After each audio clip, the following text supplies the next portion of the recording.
Okay, we are live, I think. Yes. Hello, and welcome to another episode of Candlekeep Mystery, the Sealed Pages of Verglas. I am your host, Mo. And as you can see, Cisco will unfortunately miss today's session, but I'm sure he's watching from somewhere and will be back with us on Sunday and next week as we return this Sunday back to Barovia. If you haven't seen any of our one-shots before, please go and check those out. Last session was pretty crazy. Planned too much. Had to condense it as quickly as possible, but we managed at the end. But yes, we have a couple of the survivors here. Luke and oh no, only one survivor really. The other two died. So yeah, but before I jump into the episode and stuff like that, I'm actually not alone. All right, I do have another DM, and he will be joining us right now. All right, let me just call him in 1 second. Uh, uh, Mo, you there? 1 second. Let me see if he's gonna come in. Up. Yeah, just give him a second. 1 second. He should be joining us any moment now. Mo, hello? Where is he? Why is he taking so long? Oh, there he is. 1 second. Okay. All right. Oh my god. No. Yep. Yeah, we're live. Oh. Yep. Okay. Hello and welcome to another episode of Candle. No. I've already done that part. What do you? Just you gotta. What do you mean? You gotta move on. already You gotta move on. Said that. Oh. It's Mo the Okay. sequel. In that case, let us see. What I'll just let you know I'm taking screenshots No, of this, and I will. No. I've already done that announce too. the players then. Yeah. Go ahead. You do announce. Oh, the you players. want me to do it? Yes, you do announce. The All players right first. then. Well, and looking all debonair and handsome for a pleasant evening at the auction are our players: Mark, Luke, Lucky, Andy, and Joey. Unfortunately, Ross can't make it. No, today. Ross is already there. Oh my god. What do you Why mean are you Ross making is so? here? He's there. Can you not see? Oh, Can you do the announcements then? so why have you given me the wrong notes? No, I haven't. You're just reading them wrong. Do the announcements. You know what? I don't want to do the announcements. Please do the announcements. Nope, not going to do it. Fine, I'll do it. Fine, you do it. Okay, those who are new to the stream and have not watched our previous episode before, please go check us out on our YouTube channel, our Rollers of Fate D&D, where you can catch up on our previous games, including the Curse of Strahd campaign, which is airs on Sunday. Those who have not sent us any fan art, please send it to rollersofate@gmail.com, and whoever wants to send us any Twitter stuff, please send it to @FateDND, where you can find up-to-date news. Now, can you please leave? What do you mean you want me to go back? Yeah, go. I want you to leave. I don't. Why don't you go back? What do you Bye, mean? Mo. They prefer me. Good riddance than to bad you. rubbish. Well, To ask them. okay, guys, which one do you want? Mo 1 or That 2? Mo is quite handsome. Original's always best. We'll see who comes out. Yeah, on top but of this he had the scarf today. though. All You right. gotta go vintage Ready? all the time. Yep. Why- Ooh, why wear- done! Why wear a scarf in sight? Clearly, that's the inferior Mo. Alright, guys, I'm back. Got rid of him. It's fine. Yes. Thank God. He would have been so much of a trouble if you picked him. Anyway, alright. Well, I guess that's all the kind of announcements and everything is done. We'll just jump back into the game, and if there's nothing else, let us see what mysteries shall be revealed today. Oh my God. Okay, let me put some music on. Boop. Back to the notes. Alright. Family. Previously, on the sealed pages of Verglas, the party were divided as some remained at Candlekeep as others were at Baldur's Gate. Those at Baldur's Gate stayed at an inn where all but one had a peaceful night's sleep. As Yagu slept after marking his arm with the symbol of the Dragon Mother, he began to dream and found himself surrounded by water. In the darkness of this void emerged the presence of the Dragon Queen herself. 5 dragon heads surrounded Yagu, their silhouettes only to be formed by the different crystals that lined the exterior of each one: red, green, black, white, and blue. The dragon sensed the wavering of Yagu's faith and asked to show his fealty towards her without any doubt. But Yagu wanted proof of this power and did not touch the stone when asked. The Dragon Queen did not submit to his reasoning, and with anger began to manifest powerful destructive beams of energy from each mouth. And as they began converging towards him, there was a green light which blasted out from the holy symbol of Eldath, which was around his neck, and all the silhouettes of the dragon were pushed away and destroyed, leaving a space of serenity and peace around Yagu. But it was in his arm there laid his deity, weak and from saving his life, a sacrifice she had made for him. Yagu woke up to see the carved symbols of the Dragon Queen vanish from his arm, and the sense of the power bestowed by his deity faded by what had just transpired. He needed answers, so he found a shrine of Eldath in Baldur's Gate, where he drank a tea which opened his senses, and as he listened to the trickling of water from the fountain, he sensed her presence, but it was weak. This confirmed that what had happened in the dream was real, and perhaps any doubt he had for this goddess has been washed away from his heart.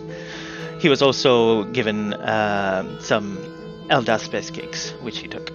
As the party returned on the 10th day after the Shimsham incident, they all sat down and had a late-night drink.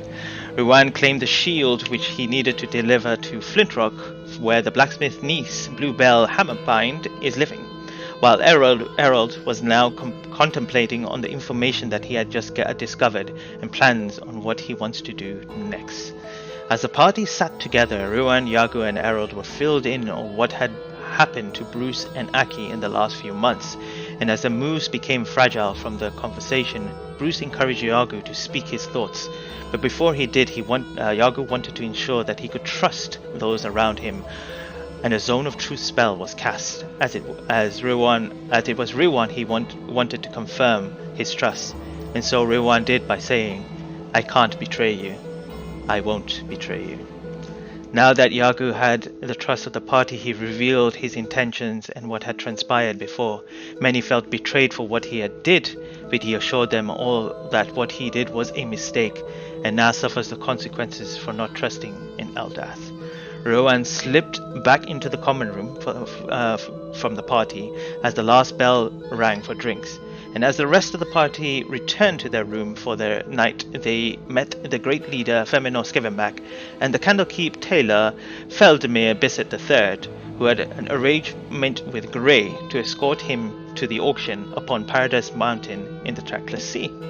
Suit measurements were taken for those present, and for those who were not, Rowan ensured that they would receive one with pleasant colors. Bruce and Errol had their first real conversation where they both revealed a little bit about their family and past, but after a few drinks from a wine bottle, everyone went to rest. The next morning, suits were delivered to their room and they all got dressed. And once they were dressed, they met up with Feminor, Scavenback, and the air vehicle known as an ornithopter that would take them to their destination.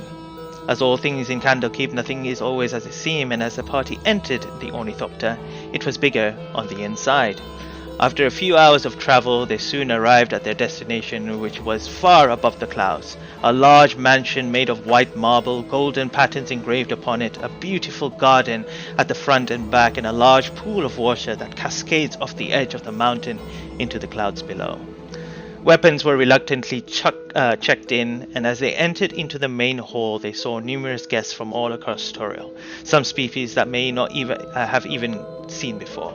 And as Feminor pointed out, people of interest that would want the book, it was someone that noticed Bruce, his family butler, Alfred, who was surprised and happy to see him. But that was short-lived, as the sounds of a familiar human man could be heard entertaining a crowd. This time, the real man stands before him, Darren Lockwood, the father of Bruce. And as you all stand there, and those that kind of notice the change in behavior of Bruce, you hear a ostentatious laugh coming from behind you. Let me turn the volume down for that. Sorry. Coming from behind you, opposite to where Bruce's father, Darren, is. 1 second, let me just jump notes and get to that now. Alright. As you all turn around, you see a pompous, tall human man, top heavy, wearing a blue trimmed dress coat with silvered lacework that create intricate patterns all the way through. Thin and tight black trousers that kind of stick to his skinny legs, and a long head with a chiseled jaw, blonde sparkling hair, and a toothy smug smile that reflects the light from the gates. Ah, Lockwood! How have you clawed back into society? He says out loud. I'm surprised that you were even invited. Or are you gate crashing? Darren looks towards where this voice is coming from, and his expression changes from a joy to a distasteful glare. Ah, Cornelius, come to boast about those things that you have never done. I guess you still think as yourself as a child, still playing with imaginary friends. Cornelius does not like this, and a frown comes upon his face. Well, at least I can keep my family together, unlike you, who run away from you. Perhaps it's fear, or they're ashamed that you're their father. You just see Darren's face beginning to anger. You see veins popping out of his kind of forehead, and then you see that man, Cornelius, begin to walk away. And behind him is a slight little entourage which kind of giggles and laughs behind him. He says, "Come along now. No time wasting on those who can't keep things in order." And as he walks past and watches them walk past you guys, you see Darren kind of watch him go and look straight towards you, Bruce. And there is this kind of shock before it turns into a slight frown. Then looks towards Alfred, looks back at you, and then Alfred says, Master Bruce, Lord Lockwood, I believe he needs me. Will you excuse me, sir? Yes. yes, of course. Go. Just go. Please. You see Alfred kind of nods to you and just gives you a slight nod to the rest of the party as well, as he begins walking off towards the other man. And Bruce, he's just staring at you as Alfred is coming. And then Alfred, you see him turn to Alfred, look at him. He's say something because you can't hear him. And then Alfred kind of nods and says something bad. And then you see him kind of turn away and walk out of the room. Could I roll perception, see if I can pick up anything over the... Or is he just too far away and there's too many people? If you roll a natural 20, then I'll give you what he's saying in terms of lip reading. Oh, sure. So, you know sure. what? I'll try. Why not? Roll 20. Did I ever tell you I'm a fan? Roll 20. So close! So grief. Oh my god! Unfortunately not. Wow. I'm not even going to try that. I'm too concerned about Bruce. Yeah. Aki will kind of walk towards Bruce with his back towards what he thinks is the situation behind him. Is that who I thought it was? That was... that is what is Lord Darren Lockwood of the Lockwood Estate of Silvery Run. Lord Lockwood? Yes. Your father? Yes. He's very short, panicked breath. Just... Hey, I'll put my hand on his shoulder and just say, you need to breathe. You've got this. And if anything bad happens, hit him in the face, and I'll give him a bardic inspiration. That's a D8, because you get a fucking need it. Also, I will then cast guidance. Hold on. You've got a D8 and a D4 to use. Sure thing. And I'll just Tap on the shoulder. And I was about to say, never mind. He's already walked away. I was gonna try taking a look at the cape to see if it is what we think it is, but I'll do it later. You just seeing him walk, he's kind of. I need to go somewhere else. Well, there's fewer people. Yes, that would be good. That he just sort of like walks towards somewhere where if there's like an outside area or something like that, he's just nope. I needs to go back. Stick with him. Yeah. Shall we go back out towards the way we came? Yes, I I'm mean- going that. We might need a minute to regroup anyway, so it'd be best for us to probably leave. Do you want me to speak to him? Bruce has already walked, so he just started walking. So to the I'm outside. just saying, just for all of us to get together because we're in a new environment and clearly causing distress to our friend here. So, I'm just. Aki's followed Bruce. I mean, I'm Okay. still talking to Maz and Yagu. Yeah, I just think I think. I can say what I like to him while looking like Bruce. Do some damage to this older man. Ask Bruce about that plan. We really Okay. don't need anything like that going down without him knowing. Fair I enough. think we should give them some alone time, Bruce and Aki. They've known each That's other fair. for longer. But I in think that if case, somebody can help Bruce, it's only Aki right now. I agree. So I'm gonna see if I can find him again and follow him around. I'm really curious about that beast that he claims to have hunted. I need to know if he is a hunter like myself. If he is, there might be more info I can get about him. If he isn't, something we can possibly exploit. You want Go to for it, talk to him? Hmm?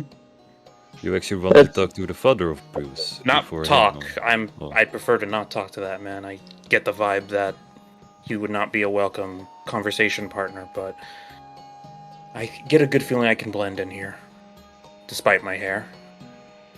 I'm thinking so too. I may just see what information I can gather from people. Not willing to let me know if we need a distraction. I'll be with Ziggy also, gathering information. Yagu, what do you feel like doing? We could just stick together, because this is different than just hunting in a forest. I feel like us being alone might cause a disadvantage. Well, to be honest, I completely forgot why we are even here. We It's- are here to buy a book, but We're here to make it easier to buy a book, which is to either gather information about who's buying the book, or at the very least persuade them not to buy the book.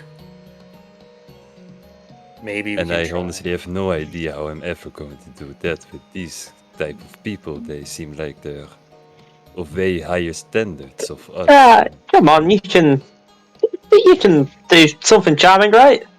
Yeah, Maybe. I'm gonna. You got this, but why don't we ask, Darren, was it, right? Why That may don't be we a ask? bad idea. Why? We could gain favor with his son, and Look, you could use him to buy the book. They don't seem to have a Ruined. good relationship. I don't necessarily disagree with your plan, but let's at least try to let Bruce organically form that relationship than try to force it. It's like hunting a hedgehog. You don't just corner it when its quills are up. You just gather it when you least expect it. When it least expects you. So let's just bide our time, check out the other items, see what we can do with those while we're here. And then we'll deal with the Bruce situation when he's a bit more calmer. Okay, well, in that case, Ziggy, do you want to go see if we can convince some buyers to sponsor us some money or something? I was more thinking of, using a bit of your tactics and mine to freak the shit out of people potentially interested in buying it. Let's Do do not this. try to get kicked out. I get a feeling we're going to need as many people here as possible, just in case. I am a It's man of us. many faces. I am a man Yes. of many faces. And I'll just get someone Seen- else kicked out. Have you And seen the me. reflection, by the way? Your Hmm? many faces are kind of limited here. Be careful with it. Although, Ruin, Well- you are looking just fine. we can talk about that later. But for now, Why wouldn't I? I That's just a good have to question. keep them. I just have to keep people focused on my eyes. It'll be fine. all right. Let's Yagu, fuck up royally. what do you say we take a walk around and try seeing if maybe there's people we can impress with magic in some way? Actually, I'm not sure if that's. magic was legal around here.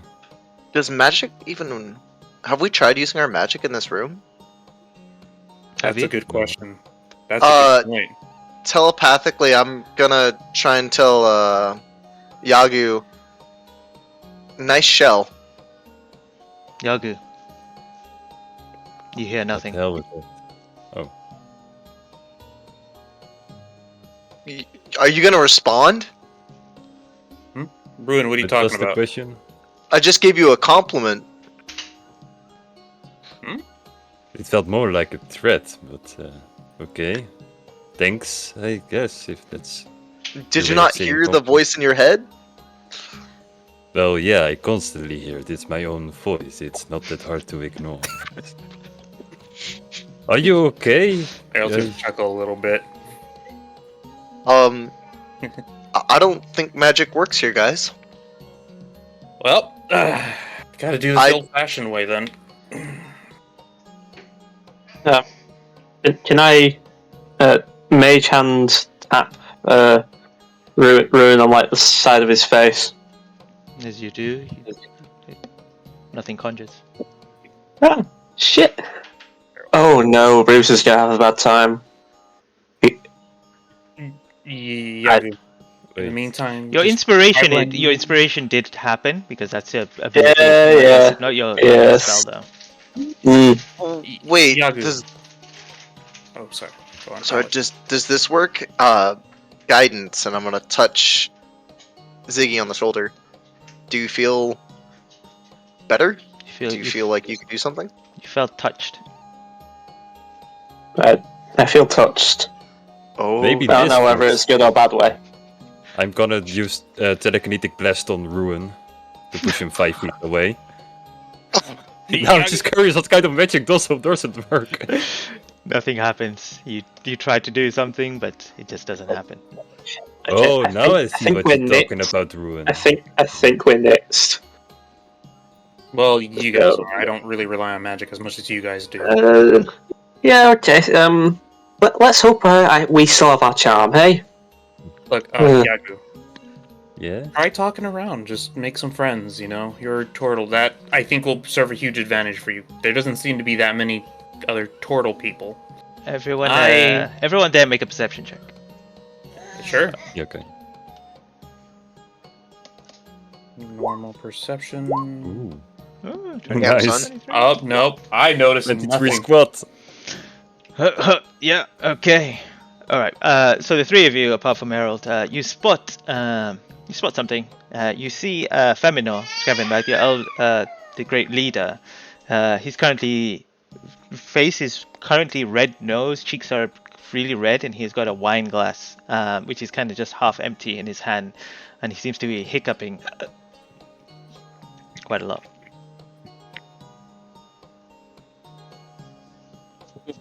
God, I'll go over there. You guys see what who you can mess with.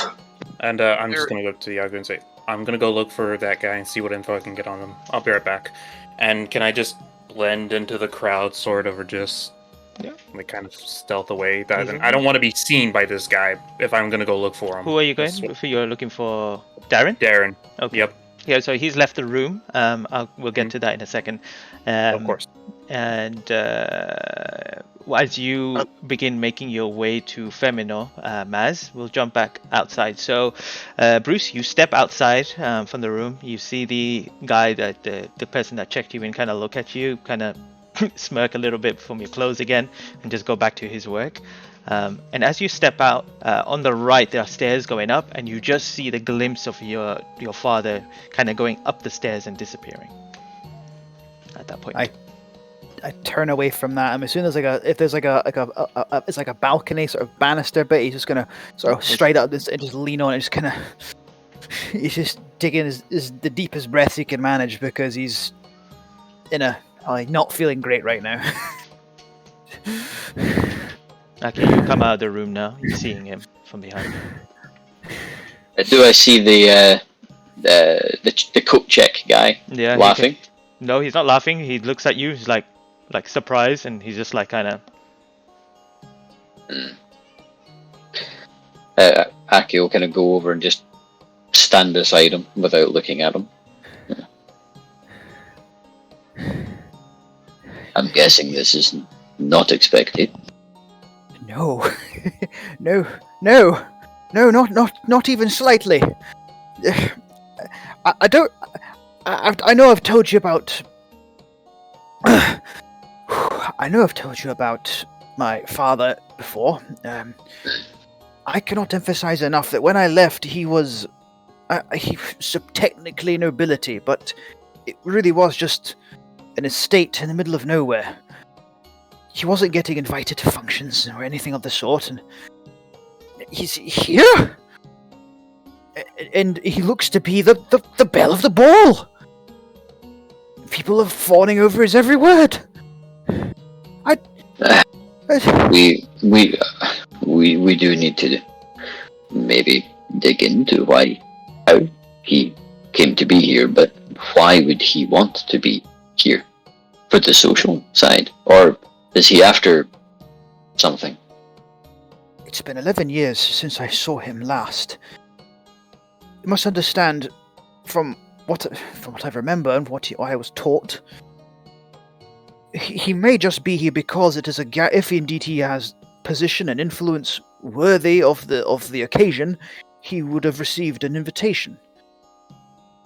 He is rubbing shoulders with some of the highest of society in Faerun. Or at the very... Yes, of Faerun and perhaps beyond, not just on the Sword Coast.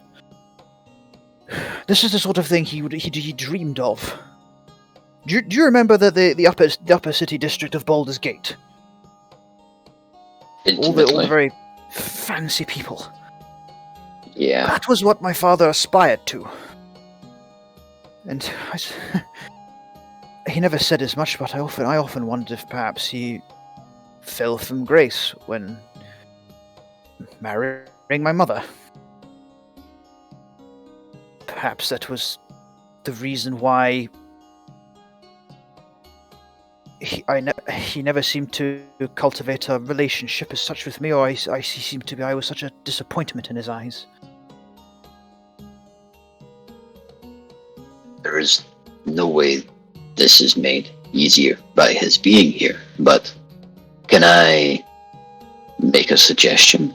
If you think you could do this, you can say no.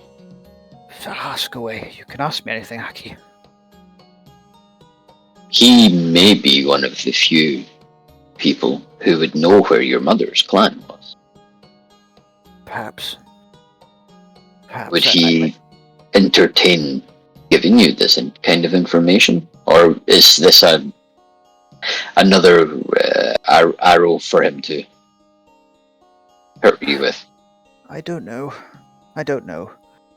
Like I said, it's been 11 years since I saw him last. I just left. You understand? Middle of the night. I remember. I grabbed a weapon, some clothes, some equipment, and I just left. No grand gesture, no slamming of the door. I just couldn't to ask stay there anymore. what he was saying about a beast and hunting one, and that's not steal, right? I hope not. Could I roll something to see if I could remember the cloak he was wearing and if I could identify it? Make a nature or an arcana check, I guess. I will not be doing arcana. Okay, here we go. I think we should all look into taking Keen Mind, just to remember it all, so we don't have to worry about it. Bruce All is a of bit us, not just distracted. one, all of us. No, unfortunately not. The only thing you could tell is that it was black, like pitch black. Pitch black. So okay, Steel's fur was black. She was a black bear, but there was a there was a bit of grey. It was sort of a burn. I called it steel because there was a shine to the coat, kind of like a darkened steel. You understand? That's why I gave her the name. He must have flown here. Perhaps. I can only assume. I imagine everyone would have had to have flown here at some point, but all I know is that I don't know how I don't know how he would respond to seeing me. That other fellow, Cornelius. It's not a name I recognize or remember. He seemed rather offended at what he was saying, but whether that's because he genuinely desired his long-lost son to return, or because he was just disappointed that I walked out and refused to stay under his roof, I do not know. Would it make you feel better to find his ship and break it a little? You see a little twinge in Bruce's eye. It's almost like it's a sort of like there's a shift in his eyes that you recognize when he's about to go into a rage. It's sort of like Bruce is like, yes. Bruce, on the other hand's like, honestly, Aki, no, I don't know. I don't know what I want to do right now. It's just these last few weeks have been bloody dreadful, and it just seems like the slings and arrows of life keep hitting me. You know something? I never said as much. I was always rather envious of you, in fact. The relationship you have with your own family. I'm sorry I'm telling this now. It's most unseemly. You just the way you know the situation I have with them. It's elective. It's chosen. That's the family that we decided for ourselves. Yes, I just see the way your face lights up whenever you talk about your adoptive mother, your adoptive. You never called them your adoptive parents; they were just your parents. Your brother, I know. There are some somber memories of your brother, Brigger, but every time you talk about him, your face just lights up. Yes, and with. I understand that, but the thing about Brigger was like the good memories are that much better because of the bad. It sounds like you're full of the bad. Maybe that means the future is a little brighter because of it. I'm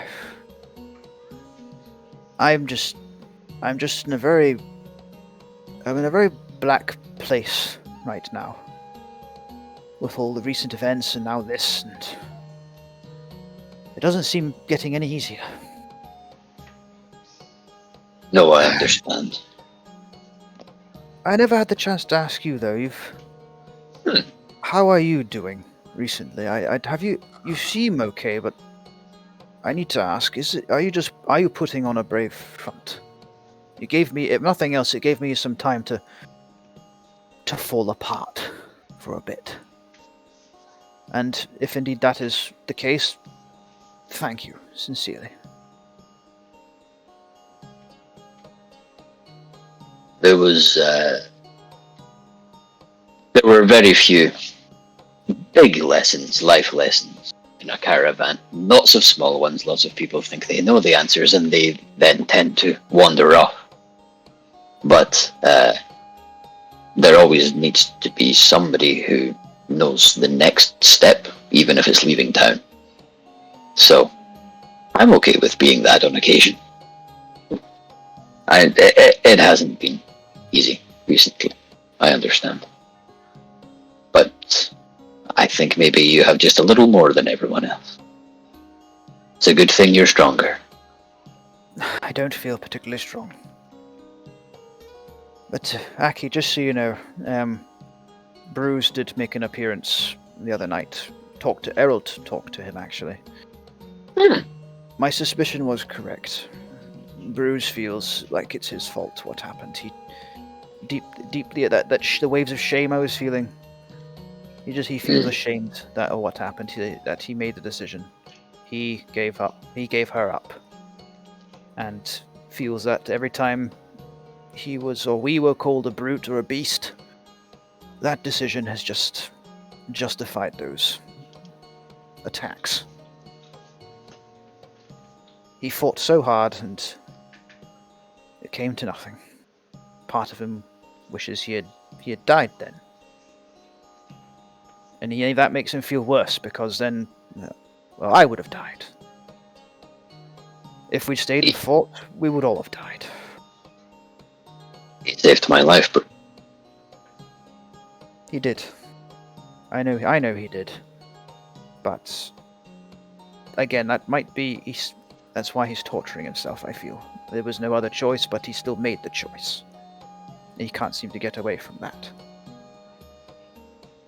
I hope to make him see that it was not a choice. I agree. It was a choice I was too weak to make. He did it. He did it for me. He did it for all of us. Find you a cup of tea or something, bro. I would love a cup of tea. Actually, I'd love some wine. I'm not drinking Sure. from the bottle this time. Don't worry. This seems like that kind of a place. We will find something. Come back in. Yes, let's go inside and we have a job to do, don't we? As we pass the coat clerk, Aki's going to pull something out of inside pocket and throw it to him. I forgot this one. Don't drop it. And throw him the stick of dynamite. He just catches it. Be careful. Not funny. Hmm? What is it? If you get an open flame near it or drop it too much, it'll kill you. You have anything else on you? And it starts swiveling on his chair. I'll keep thinking. I've got my eye on you. Well, it's a very nice coat. Bruce chuckles at that almost like involuntarily, just. And before you guys enter into the room, you hear a Master Bruce, Master, and you see Alfred kind of jogging-ish, kind of walking to it, and then he just starts kind of walking very, very formal after he gets to. Oh, Master Bruce, if I can have a word. Of course. Oh, Aki, this is Alfred. He was the he ran the Lockwood estate. When I was living then, it seems still in the employ of Yes, the Lockwood. I still run the estate. Many of the other homes as well. Wherever your father needs to be. Sorry, apologies. Where the Lord Lockwood needs to be.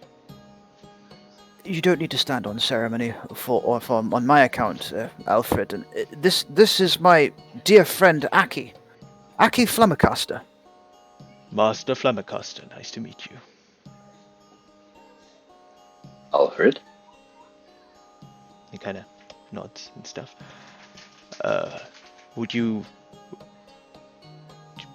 Could I speak to you in private, Master Bruce? Anything you can say to me, you can say in front of Aki. I vouch for him. He is incredibly trustworthy. I owe him my life many times over. Very well. Lord Lockwood would like me to relay a message to you. He would like to see you this evening after the events are over in his room. I will be here waiting for you if you are ready to see him. Of course. And he just sort of lowers his head at that. He nods to you as well, Master Flummercaster. I am at your disposal. And he kind of starts taking a few steps back before he turns around and walks off. Oh my goodness. Well, Oh, that was unexpected. that's saying the least of it. By the way, Alfred is not one to be impressed easily. If he is at your disposal, that's as close as you'll get to a ringing endorsement from the man. Given what you've told me of this estate, I don't know how closely I would like to be tied to them, or even so much as incur a favor from somebody who may or may not be giving them out when it's me and not your father. Well, there is an element of a. There's always an element of a game with this sort of thing. It was not a game I was very adept at, but this. Well, I've never played. Maybe we'll have some beginner's luck. Quite honestly, Aki, I think you would do a marvelous job. You're perhaps a bit too honest, but people would be drawn to you. They'd be hanging off your every word. You would Well, be a maybe novelty, actually. A red dragonborn like yourself would be. Oh, what's this? That part I am accustomed to. Find you that glass of wine. Yes, let's. Yes, wine, please. All right. And as you enter back into the main hall, let's jump to Vaz or Ziggy, which depends on when you're looking in the mirror or not. As you make your way walking towards Feminor, and you get to him, he's currently just taking a little sip of the wine. And, yes, I'm from Candlekeep. I am a great reader. And you see he's entertaining some random centaur. You are very tall.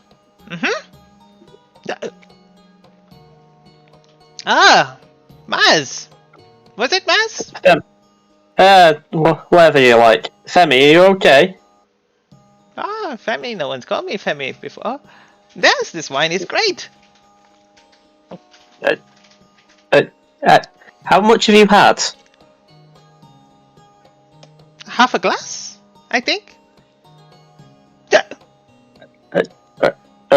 Okay. How much are you how messed up are we going to be right now? How's your alcohol tolerance? Oh, Not much of a drinker, are you? No, don't get time drinking. A lot of reading. Okay, I don't think the booze is going to help too much, mate.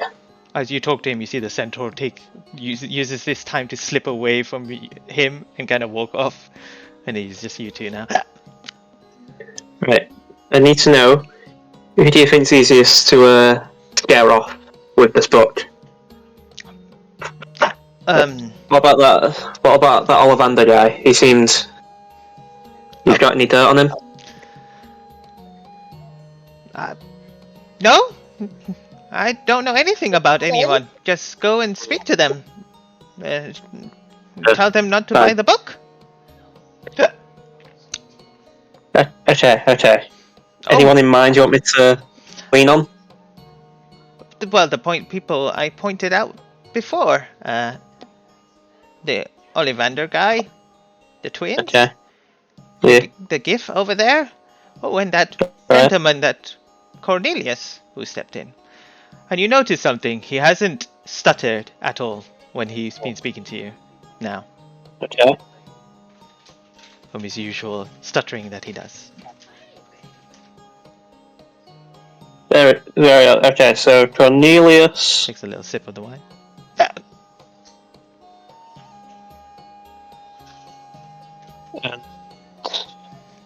Do you want me to give me the names of the people that you mentioned last time? That's fine. It was literally the last two that I just didn't have time to write down. Right, well, you stay calm. I'm sure it'll be fine. I'm going to try my best to frighten these people into not getting this book. Mainly because I think frightening is going to be my best tactic. However, just between you and me, I'm kind of fucked in the magic regard right now. So, let's see how my charm works. He kind of comes close to you, kind of goes onto his tiptoe, reaches to your face and goes, "You're a good boy." I raise my head slightly higher for it to be harder than him. Never mind. He taps your chest and then kind of just Okay. waddles off. Don't drink too much. And I think my first victim will be Jamil Ollivander. Okay. As you walk up to Jamil Ollivander, you see him there currently inspecting a tray that has come to him, another tray that has come to him. He kind of gives it a little sniff, and he has this kind of squinting eyes, frown on his face, like a judgmental look, and then you hear him say, "What is in this food?" And you see the waiter doesn't speak, he just kind of stands there.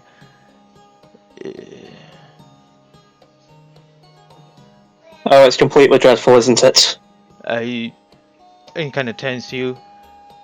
Have you tasted this? Come, tell me how this tastes. And he kind of open your mouth, and he puts it in your. Open your mouth. Taste it. I'll taste it. Yes. Stu, how is it?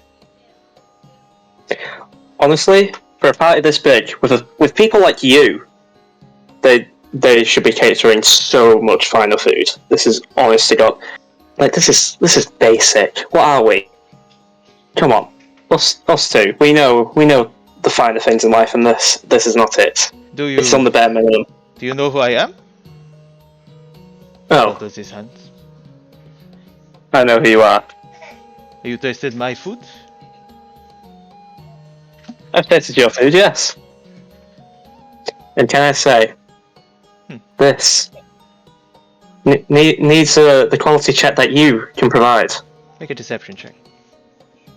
Okay. I will. My deception's really good. 1927. Wow. Alright, well, let's see what he rolls. As he kind of. He needs a nat 20, unless his like charisma is super high.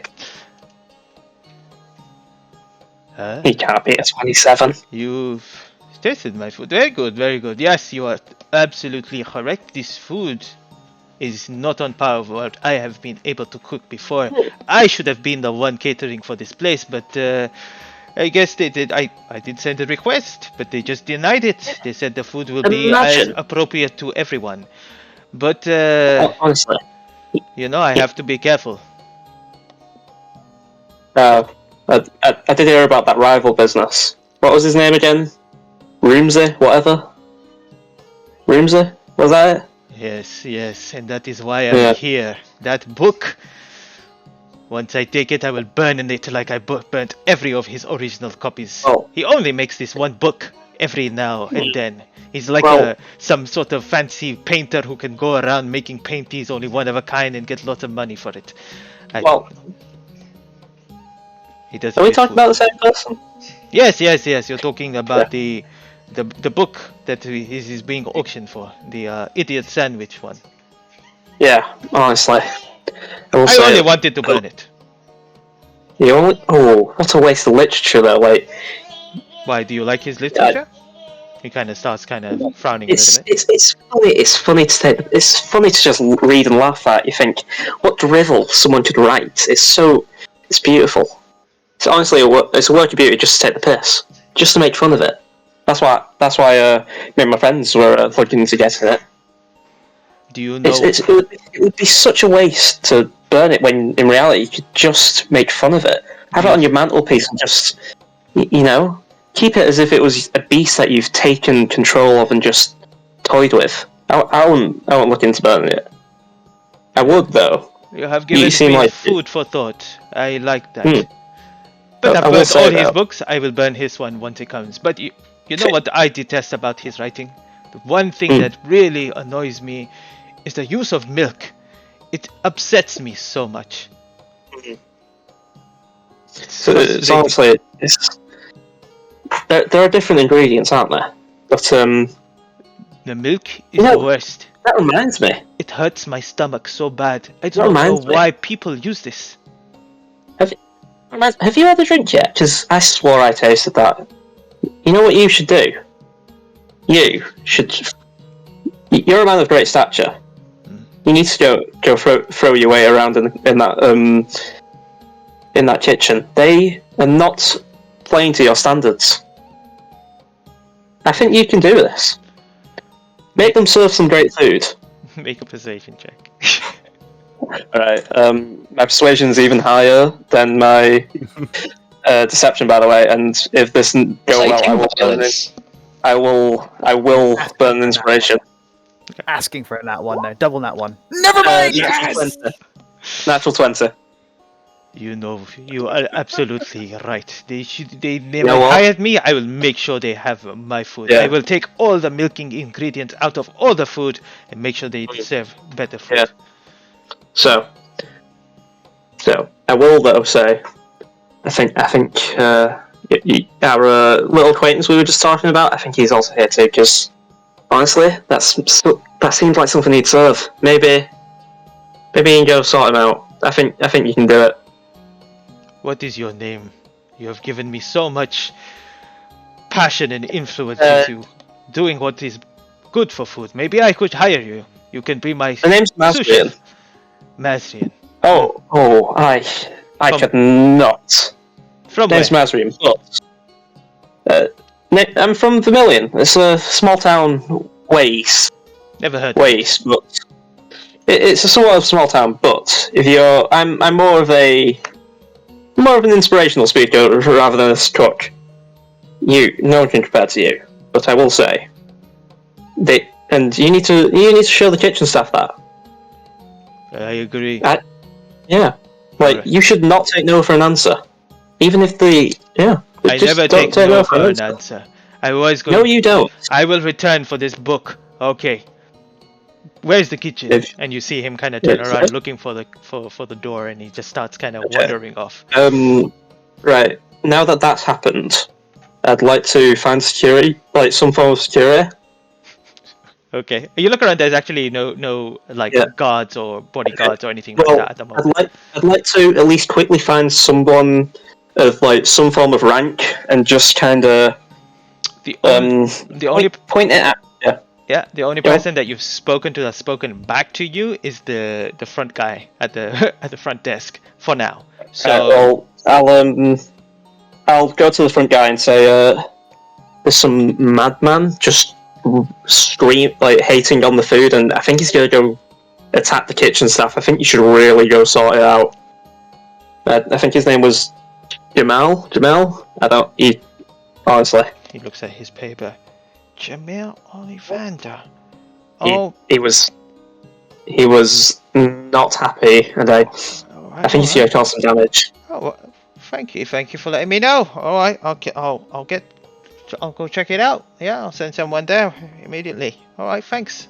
Well, enjoy your evening. Yeah, and I'm gonna then for my last bit, I'm gonna change my. I'm gonna grow a mustache with a shape change. Okay. Just so he doesn't recognise me. Just change the face slightly, so it's still similar to the point where the party will recognise me, but just so I'm not noticed by that guy. No worries. Right. So. What kind of moustache? Shit. I didn't think of Is this. it the curly one? Is it the curly Salvador Dali, please. The classic handlebar mustache, evil villain. Why not? Yes. Nice. And yeah, I'm just gonna find someone and just say, okay, so one of the buyers is hopefully dealt with, and I'm gonna keep an eye out to see if that guy's like taken up by security and thrown out. All right. And as that kind of transpires along, let's go jump to where Harold, you've left the room. At this point, were you following him directly? Like you just... Yeah, I would like to as much as possible. Yeah, kind of like doing the whole like 2 cars behind rule, where he's still within my sight, but I'm like further behind him. Maybe having a person or two obscuring us. Okay. Every now and then. You see him going. You just see him kind of going around the corner, and as you kind of step out, you see Bruce kind of turn away and head to the balcony. At this point, you can still continue to follow him. Yep. You follow him? Yep. All right. And I'm just going to be cautious about it the entire time. I Make want to a emphasize stealth check. not being found. Yeah. Yep. Make a stealth check. Please don't roll badly. I'm going to use an inspiration because I don't like that. So give me a second to mark it here. So that's one inspiration I'm going to burn to roll it again.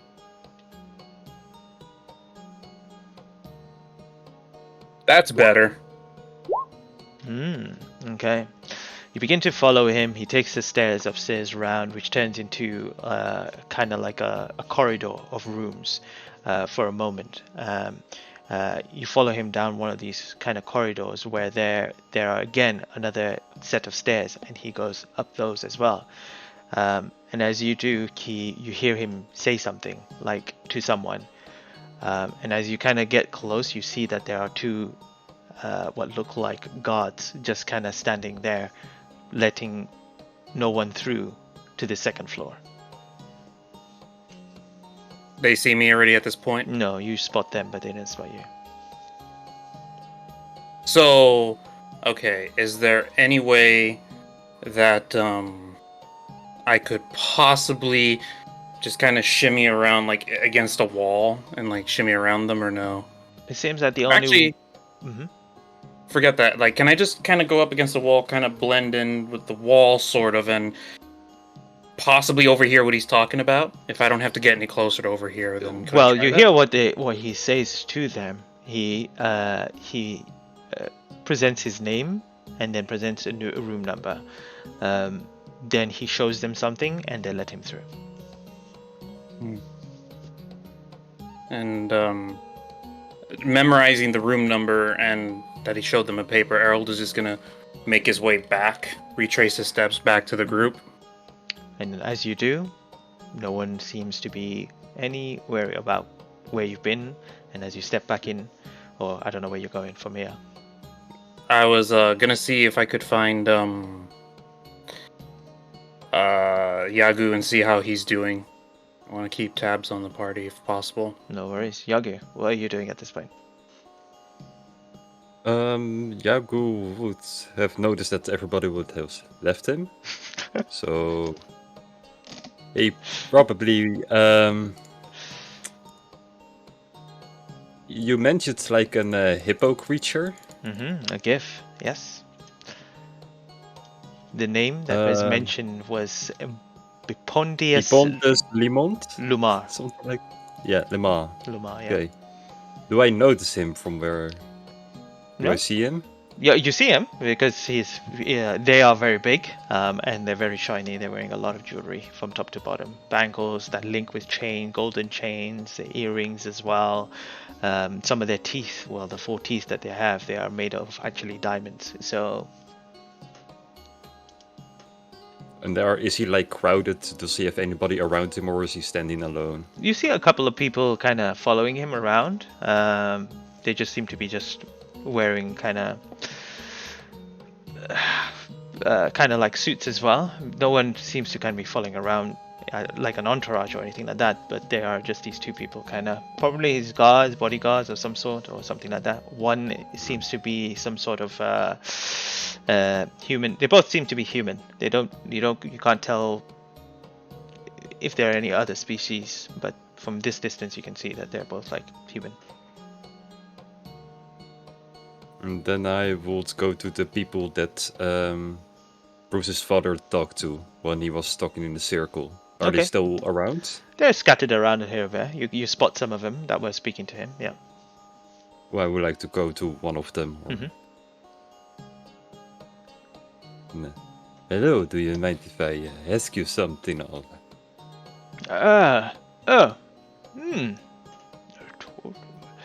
Yes. What is your name, sir? Oh, my name is Yao Gu. I'm the Master Guardian of the Iridium Lake. I'm here to assist someone buying a book, and while I was here, I just wanted to introduce myself to as many people as possible. My name is Fudge. Thomas Fudge. Thomas Fudge, nice meeting you. May I ask you why you are here? Well, I was invited to participate in the auction. Apparently, they're selling these 6 pretty outlandish and very, very expensive items. Have you seen them? And he kind of points towards these kind of 6 cases that are kind of scattered placed around the room.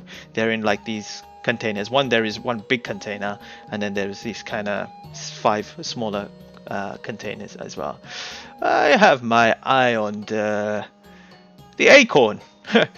Funny little thing, but seems to be something that I would be pretty interested in. Well, they definitely catch my eye, but I'm not interested in buying anything today. Then I why don't are you really here? need them. Oh, just to assist someone else buying. I'm Yeah. here more as a personal helper, you know, and since I'm a big follower of Eldat, I might as well bring my blessing around the high society. A religious Or like, man. I'm here more to mingle instead of buying anything, if you know what I mean.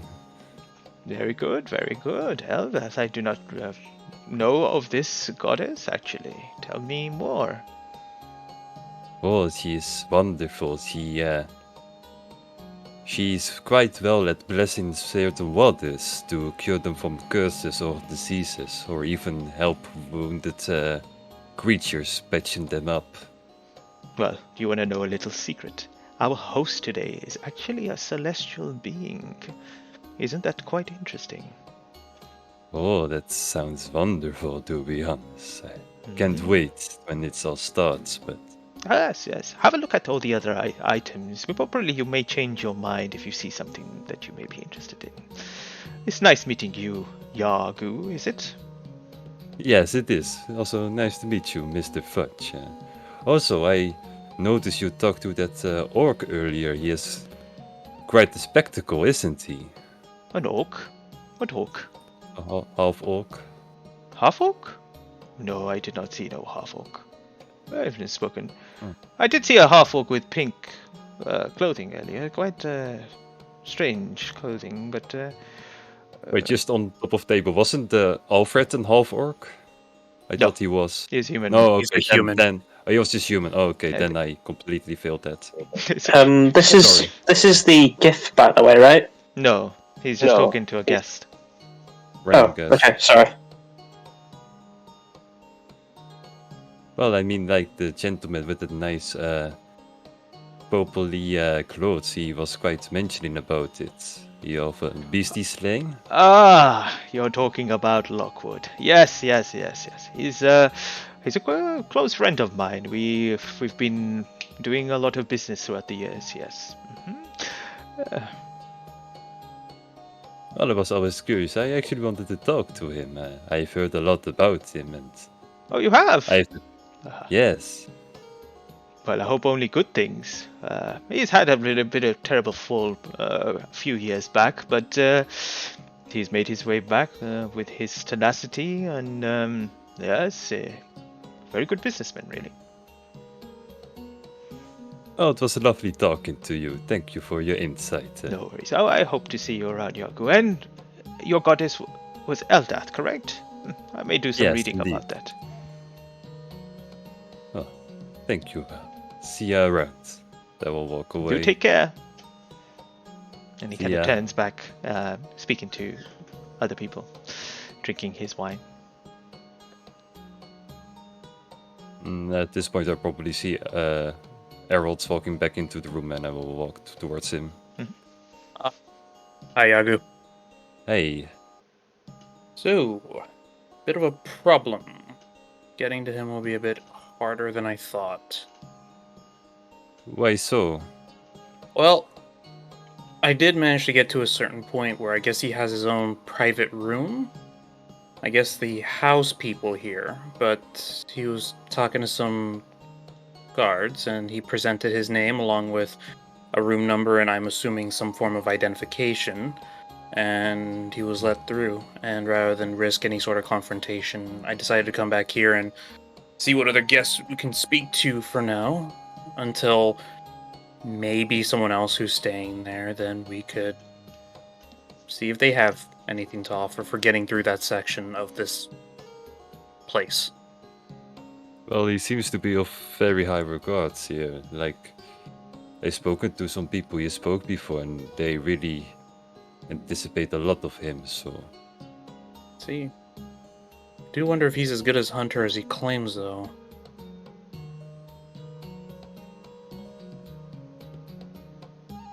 Well, do you think we should persuade one of the other guests that wanted to try the book? Maybe the twins?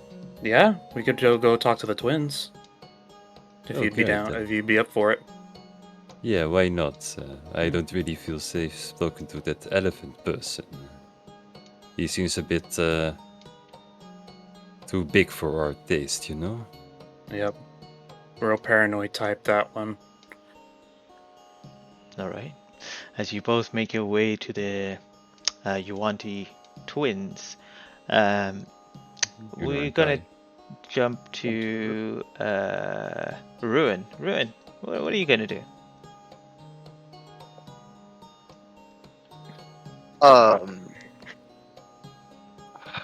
I was gonna go for the Yanti twins as well, but I will actually gun for the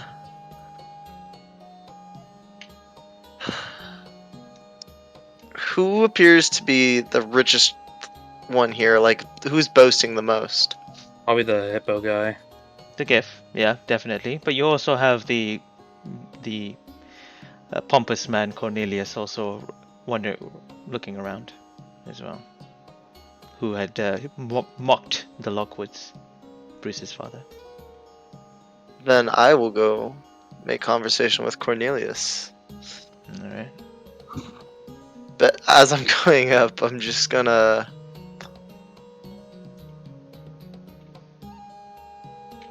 Do I hear him talking before I arrive? Is he talking about anything that I would know of? Any conversation starters that I could just jump in on? You see him with his kind of posse of people, and you hear him kind of talk about. Well, I tell you what. Have you ever been to this brothel in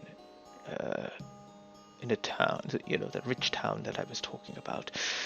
Yeah, yes, that one. Yes.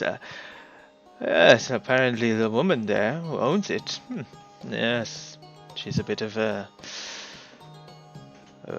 good woman, if you know what I mean. Yes, and you hear this kind of mumbling and conversation between them. Out loud, I'm just gonna shout, "Oh, you must be talking about my companion's friends. What was her name? Dorothy." Who said that? I'm just gonna float right up to their faces, get eye level. Ah, That would be me. impressive. And are you one of the servants here? No. Thank you. I'm actually quite wealthy myself. In fact, one of my peasants was just walking around. Surely you saw him in the sleeveless pink tuxedo. Yes. Ah, there he is. He's walking in right now. Yes, quite pathetic, isn't he? Yes, he is. I mean, did you dress him like that?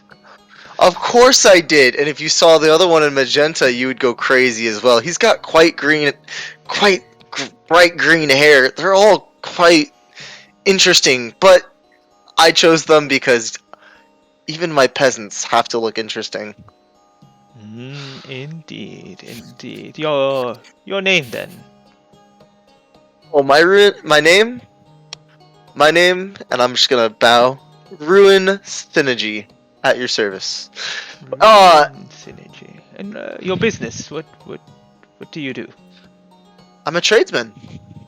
Tradesman. We make deals all over. I've traded for nobility. I've protected goods. We're kind of all over the place, to be honest. We do a lot of things, but trading is mainly our game. Yes. Interesting. Make a deception check. The art. You got this. You got this.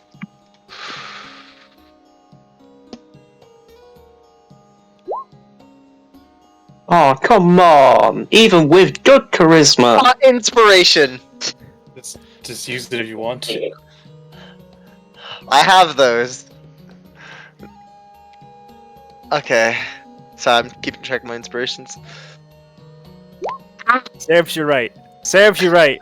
He kind of gives you a kind of look, It was and bound then to happen sooner or later. tradesman. Well, it is good to meet you. I have some important conversation that needs to be happening now. Perhaps we could speak later. And kind of gives you Well, this kind of. Before you go, I was actually gonna offer you. Yes. You could have met my friend Dorothy. Who is Dorothy? She's the one that owns the brothel you're talking about, I assume. Hers is quite famous. I actually met her through the brothel. She actually took pity on the one in the pink over there, and they have quite a thing going on.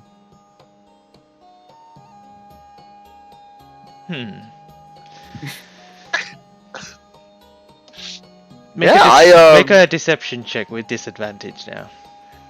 He actually has a letter from her with her autograph on it. If you'd like it. I don't want writing. I want the person. The person? You said deception at disadvantage? Yes. Yep. Oh, you're. You can't get any worse.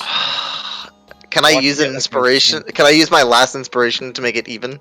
Yes. Okay, I'll do that. Can't get any worse. 16. Okay. He kind of frowns and goes, alright. Let's speak later. Perhaps you could give me more information about that. But, and he kind of he kind of comes closer. No more lies. If I find out that you have lied, I will ensure whatever family you have, or whatever importance that you are, is diminished in society. Do you understand? Oh, that's adorable. You really think I care? I don't have a family. I have nothing you could take from me. Then, But hey, I like threats too. Very well. If you got nothing to fear, then you do not need to worry about anything. If you disappear, you disappear. Oh, I like games. We'll keep this going all night. What was your name again? It was dirt, garbage, trash. What was it again? He kind of just dismisses you and just turns around, walks away. Oh, but what was that? Hot second. You forgot something, and I'm just gonna take a cup of wine, and as he's walking away, try to spill it on him. As you spill it on him, the wine actually goes onto his clothes, and it just washes off. It's like waterproof. It just. Oh, that is such a cool trick. Maybe I'm not as good at talking. And as that happens, and he kind of wipes it off, his little entourage start laughing at you, and you feel this kind of overwhelming of people. Almost feels like they're pointing at you and laughing. You all had better stop right now. I swear. You swear what, little one? You made a mistake. You shouldn't have called me little, and I'm going to I'm going to walk up and punch him in the face as hard as I can. Or fly up to him. Go ahead, roll the hit. I feel like the raccoon from And that hits. That's actually pretty good. That's pretty good. Yeah. Oh. Well, That's 1 plus your strength or whatever it is. Is it still 1? My strength is 0. Okay, so it's guess 1. As you punch him into the nose, he goes, "Oh, my nose! I think he broke my nose! Oh, God! Anyone! This man, he punched me in the nose!" You can't prove that. And you all see all these people behind him. Yes, yes, he punched him in the nose. I saw it. Yes, that little one over there. He punched him in the nose. That tiny creature over there. You just see them calling you tiny, small, little, everything. Just pointing kind of towards you. What do you do? Oh my god, stop calling me tiny! I'm so Do we all hear this commotion? You do. You all hear it. Even though everyone's in the room now, so yeah, everyone sees this kind of commotion happening. Yagu, you stay here. I'll be right back. And Errol's just gonna kind of try to sneak over and say, brew it, and just gesture like a bag or something, just from brew it. While this is going on, Bruce kind of looks at the commotion and says to Aki, Aki, is that Ruin causing a bit of a ruckus over there? Is he in trouble? Brew it. I don't think he's in so much as is. Yeah, let's just watch this, see how this turns. Let's see how this plays out. I glance at my pink suit and kind of go, yes, this looks rather, this is entertaining. And he'll just take like a bag or a pocket or something open. Brew it, just hurry up. I'm not getting inside your fucking pocket. I'm not that small. I'm munching on some deviled eggs just now. Just, oh, this is amazing. Suck it up This for is wonderful. 10 fucking seconds while I get you out of here. Look at this. I'm Is going to reluctantly just fly into Errol, I guess. Whatever pocket or bag you had just like a little backpack, and I'm just gonna try to get out of sight of everybody and hide. Yeah, make a stealth Is check. Luke frozen or is he punking us?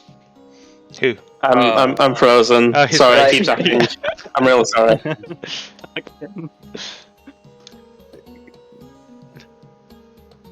one I'm damage. using inspiration. I will use my last inspiration. I don't care. I want to salvage the situation. I salvaged something. His nose. Come on, please don't. Okay, That's you even chose worse. you chose violence, and I love you for it. No, it's It has He to be hate- 17. I can't do anything else. Ruin Yeah, hates he's being cool. small. That's I- alright. I'll just make a quick I check. hope that's enough to at least hide away from people to Okay. where. As he kind of runs into you, the guy's like holding his nose, and then he comes, where did he go? And everyone's just like, we don't know. And We don't if know. there's like a private room or a bathroom or something, I'll just open the back. Ruin? What was that? I'm tired of people calling No, me tiny. Shut it! No, you. We're here Shut for it. a job. Okay? We're in a very unfamiliar environment. God knows what these people have around here. Keep it a little bit composed. Whoever that prick was, we can pay him back later. If you're gonna be that way, be smart about it.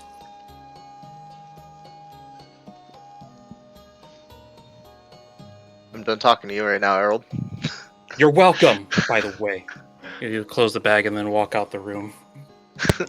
I'll fly out. Aki and Bruce in the corner. Aki's absent-mindedly torn something in half with a pastry or something, passing the other half to Bruce. It's like watching a movie.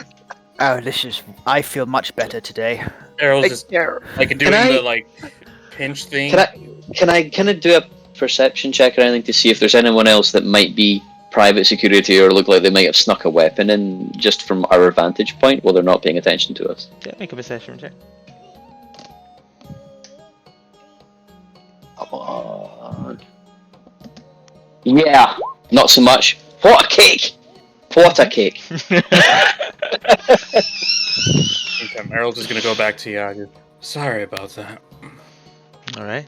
And as you both make your way towards the Yuan-Ti twin, who kind of, from this kind of see the commotion happen, and then turn back to this massive case that they're kind of looking at, talking amongst each other.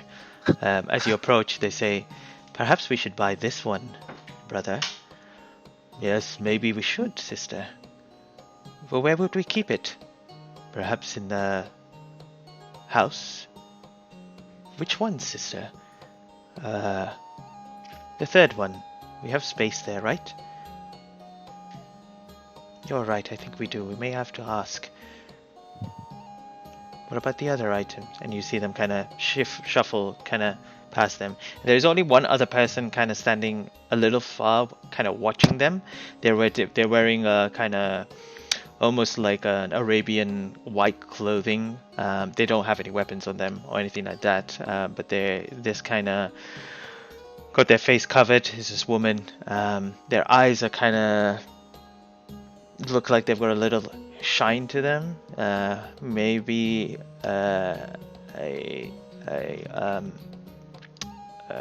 another celestial being or something like that. But they're just keeping an eye on them as they're kind of walking past, and they eventually stand in front of the book that is in one of the containers. As you approach, you both approach. Do you think we should drop an eye on them, or do we introduce ourselves? Maybe we can figure out more information if we spy on them first. I agree with that plan, but you're gonna be able to blend in. I mean, I got lucky the last couple times, but Well, you're good at blending in. I might be distracting them so you can blend in better. just give me a signal when you want me to, I guess, follow them, or when you're ready to get started. I don't suppose you could just casual little clap. I will wave my wand around. Well, All right, and when- Errol's when gonna I'm wait ready. for that. Ready a hide action in case when Yagu waves his wand around. All right, Yagu, as you kind of step in, and Errol, you kind of starts blending into a little bit into the crowd, away from him. What do you do, Yagu, as you begin approaching them? I want to walk towards the same kind of table section where they are standing, but a bit more to the right or the left, depending on what side they were starting. They're just both kind of talking amongst each other and kind of looking at the book. At the book that we are also want to buy, right? That's correct. And there you see a kind of it looks pretty standard book, but the calligraphy is very, very very nice, and it says The Perfect Guide to an Idiot Sandwich by Gordinio Ramsio.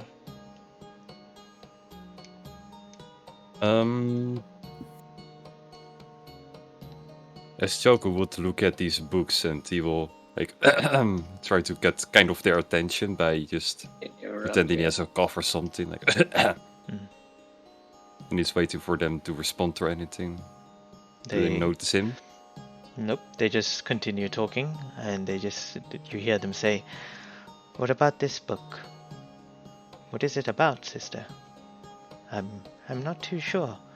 Perhaps we should just buy it and see. We have the funds. I think we have the funds to buy this whole place. Do you want to buy this whole place? We could."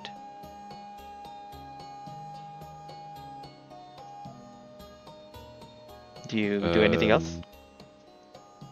No, with that information, Joko will just disengage and walk back to Errol. Okay. Yeah, I don't think we need to blend in or anything, because with these guys we are kind of screwed. What do you mean? They seem to have enough money to buy everything here. And they are just curious what this book is about, so why don't we two go over there and pretend that we have already read that book and just spoil it for everything for them? Sounds pretty good. I believe you can do that. I do have an alternative in case that doesn't work. And that is? I offer my services and make it seem What like kind I'm of worth a lot more. services? Hunting services? What are you thinking of? Well, how are you ever going to hunt something down in here? That's what I'm worried about. Yeah. Like, And so are they, and they're curious enough to pay enough money to see me attempt to do that. Sounds outlandish enough they just might pay enough money, but we can certainly try, but I think it's best if we spoil the book. I agree with that pretend plan. we have already read the book and that know the ending or something. Yeah. Let's try that. How about Agreed. that? And Okay. I guess Errol, I'm assuming there are still servants like the little trays or whatever that are carrying wine glasses or drinks. Errol will just be like, "Oh, thank you," and just take a glass, Shaku not would even mimic expecting him, it, like, just going like, "Follow my lead," and I'll be like, okay. Yes, my fine chap. That book over there, what was it? Idiot Sandwich, I believe. Oh, haven't we read that already? I believe we Yeah. Called it the disappointment of the year. Yeah. Errol is just gonna like widen his eyes at Yaku actually drinking it. Make a Yeah. make a deception check. I guess Ooh, one of you, beer, whoever wants to Yagu. do it, with advantage. It's up to you, Yagu. Or do you want to do it, Mark, or should I? There's with Advantage, yeah. Oh, yeah, Advantage. that makes more. Yeah, I will just make it. You do it, actually. Let's see. Deception. Ta-da! Ooh, noise. Oh. Very good. You guys are doing well. Okay. You see them turn to you. So you've read this book? Is it worth buying? No, It's. no, You can probably get a cheap copy of it next year or something. It probably won't even entertain you a little bit. I don't know if you read any of the other books from him. We don't care about reading. We just like to have stuff that Put we it want. this way. I can think Or of 10 other collectors. fun things that you could spend any of that money with than that book, which is just dreadful. Even as a book, not even to read, even as a paperweight, it struggles. And it has nothing but paper inside. Oh, yes, indeed. They do make a point, sister. Okay. I guess we can skip this as well. Kind of looks at the two of you. Who are you? My name, I'm of the great Emmerfield family. I'm sure you've heard of us, a great clan of just campers and hunters. Far and wide, we peruse the greatest of prey. Emmerfield. No, I have not heard of it. Then it is a damn shame. Oh, For who? For either of us. For I am And also unfamiliar with you as well. you do not know who we are? Oh no. I get the feeling though that you're just as fun as the rest of my family. And where You know, are that the rest of you're- your family? Are they here? Oh no, they have much better things to do than be here. But I'm just here in their stead because I'm one who can appreciate. Appreciate. Well, thank you for letting us know. We will not spend any of our money on this book from your guidance. And who are you? Oh, my name is Joe Gu. I'm the Master Guardian of the Iridium Lake. I'm one of Eldot's first servants. I'm quite a collector myself as well. Collector. Okay. Well, it is nice to meet you. Sister, should we see the rest of the items before it's too late? It is getting late now. The host will arrive soon. Yes. Let's go, Kai. And they both kind of bow to you at the exact same time and kind of shuffle along and begin moving on to the following items around. And Harold is gonna immediately put the drink back on like the nearest serving tray. Not even. Okay. Well, that was quick thinking, Yagu. Thank you. That was really quick thinking. Pretty good. Well, Okay. we're just lucky that they didn't notice us. But... Yep. Anyway, maybe we should check the others and see how they're doing. Ruin might be in a bit of a bad mood after what happened earlier. Just let you know. All right. There is one final person around, which is the GIF. Does anyone want to approach this person, or do you just want to leave it? He's been dying to. It's an enormous, colourful, shiny person. And Aki, as you finish your pastry or your bun or whatever you're eating, given half to drinking wine right now, aren't we? yeah, drinking wine. Bruce, are you joining him? Bruce will tag along. Says, you keep eyeing up the. What manner of creature is that person? I've heard of gifts. I've never met one. A GIF. I have no idea what they are. That's one. I see. Really? I could use your help if we're going to try and do anything useful here, Bruce. I'm not exactly believable in belonging here. I look down at my suit and then look at you and go, yes, you really stand out. I hate to say it, but perhaps we may need to trade on your name a little. Must we? It's Tell you what, let's just see how the conversation goes, shall we? absolutely. But final card. Sure. If we must, I'd rather not. Righto. I feel more up for this after seeing what happened to. That's cheered me up to no end. Did you see his face? The color of your suit. What's the GIF doing at the moment? He is inspecting another item, which is in a long case, and in a kind of rectangular glass container as well. And it's opened up, and it's actually in there. There is actually a greatsword there. This one looks metallic all the way through, which has a kind of bluish diamond at its hilt, or like a sapphire or something like that on its hilt, and it has a tag as well, and it says from the lands of Celestia bestowed upon the world, the Holy Avenger. And The so Avenger. He's Okay. just kind of looking at it. Aki, how do you want to play this? Do you want to just start to have a conversation as we near him and see if he overhears us, or what? That's a lot more than I had thought about. I was just going to talk to the guy. Well, we'll still talk to him, but we want him to not buy the book. Certainly. Well, he's over a sword at the moment. Well, I'm sure we can make this work. Right, okay. The sword Okay. can be opening. Follow. Do you want to take lead on this, or shall I try?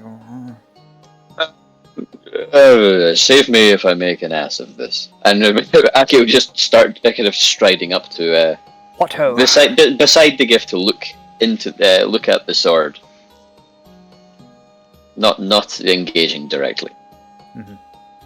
Bruce got his monocle on, is also kind of admiring the sword, or holding a glass of wine in one hand, like this. You see the gift kind of looking over at it, kind of looking, and then turns his head, notices you, both of you, and smiles.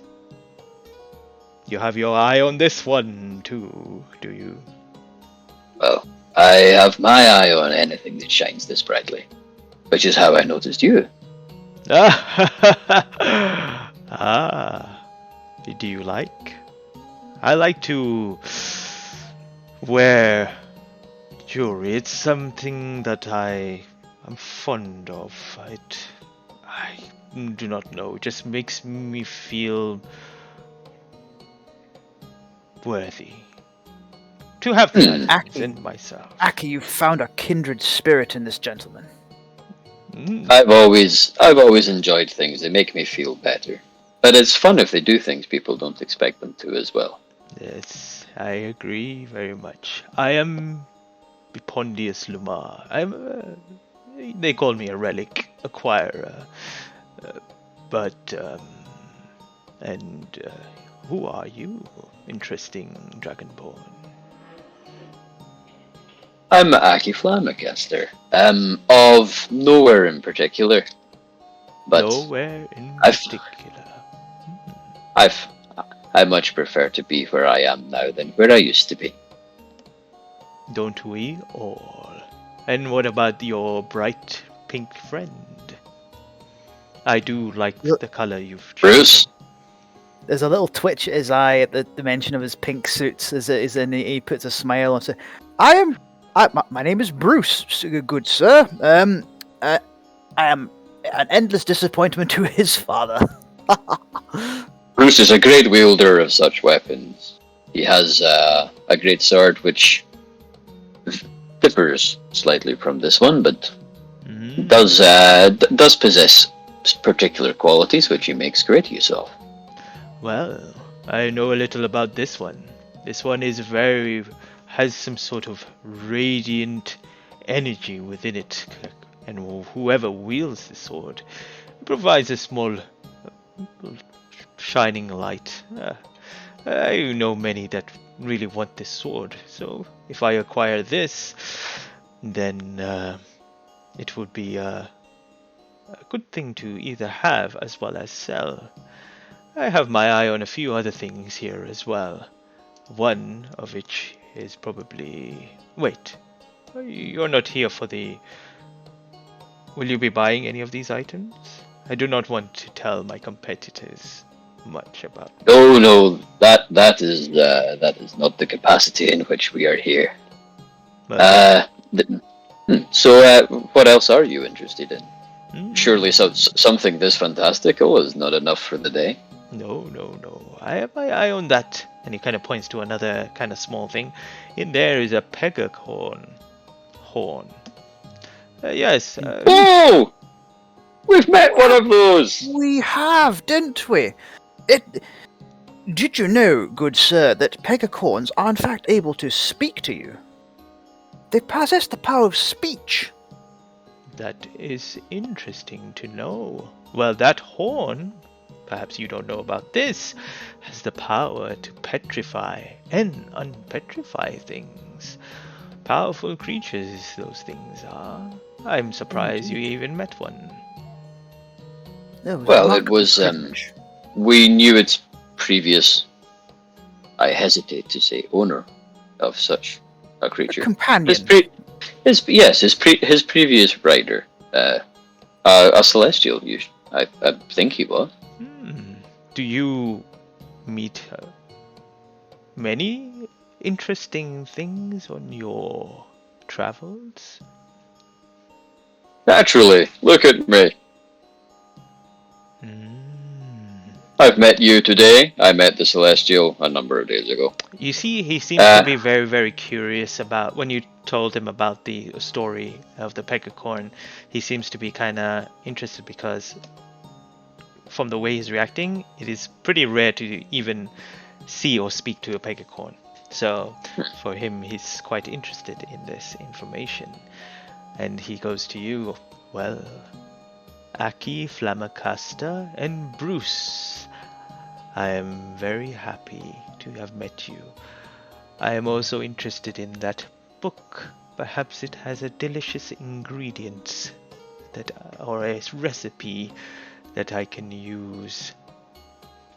I do like cooking. The book about the idiot sandwich. Yes. Have you read any of the Gordinio Ramsio books? Bruce will look to Aki and go, good sir, you're clearly a man of taste, man of quality. It would pain me to see you taken in by something that is not of the same sort of quality as of a man like yourself or in the other items you're clearly interested in. Wouldn't you agree, Aki? Of course I would. Actually, if you are in the market for an interesting book, the former writer of this pegacorn just gave to us a copy of the book he penned himself. Would that be of interest to you? I don't believe there are very many. I have a very keen eye, and am very wise to conversation, I must tell you. Tell me, are you keen in this book? I'm not. Idiot sandwich? We're actually not. No, for good reason. We had the privilege through our employer of call it a preview shall we, of some of the writings in it. And And your employer is? Candlekeep Monastery, sir. Or Fortress.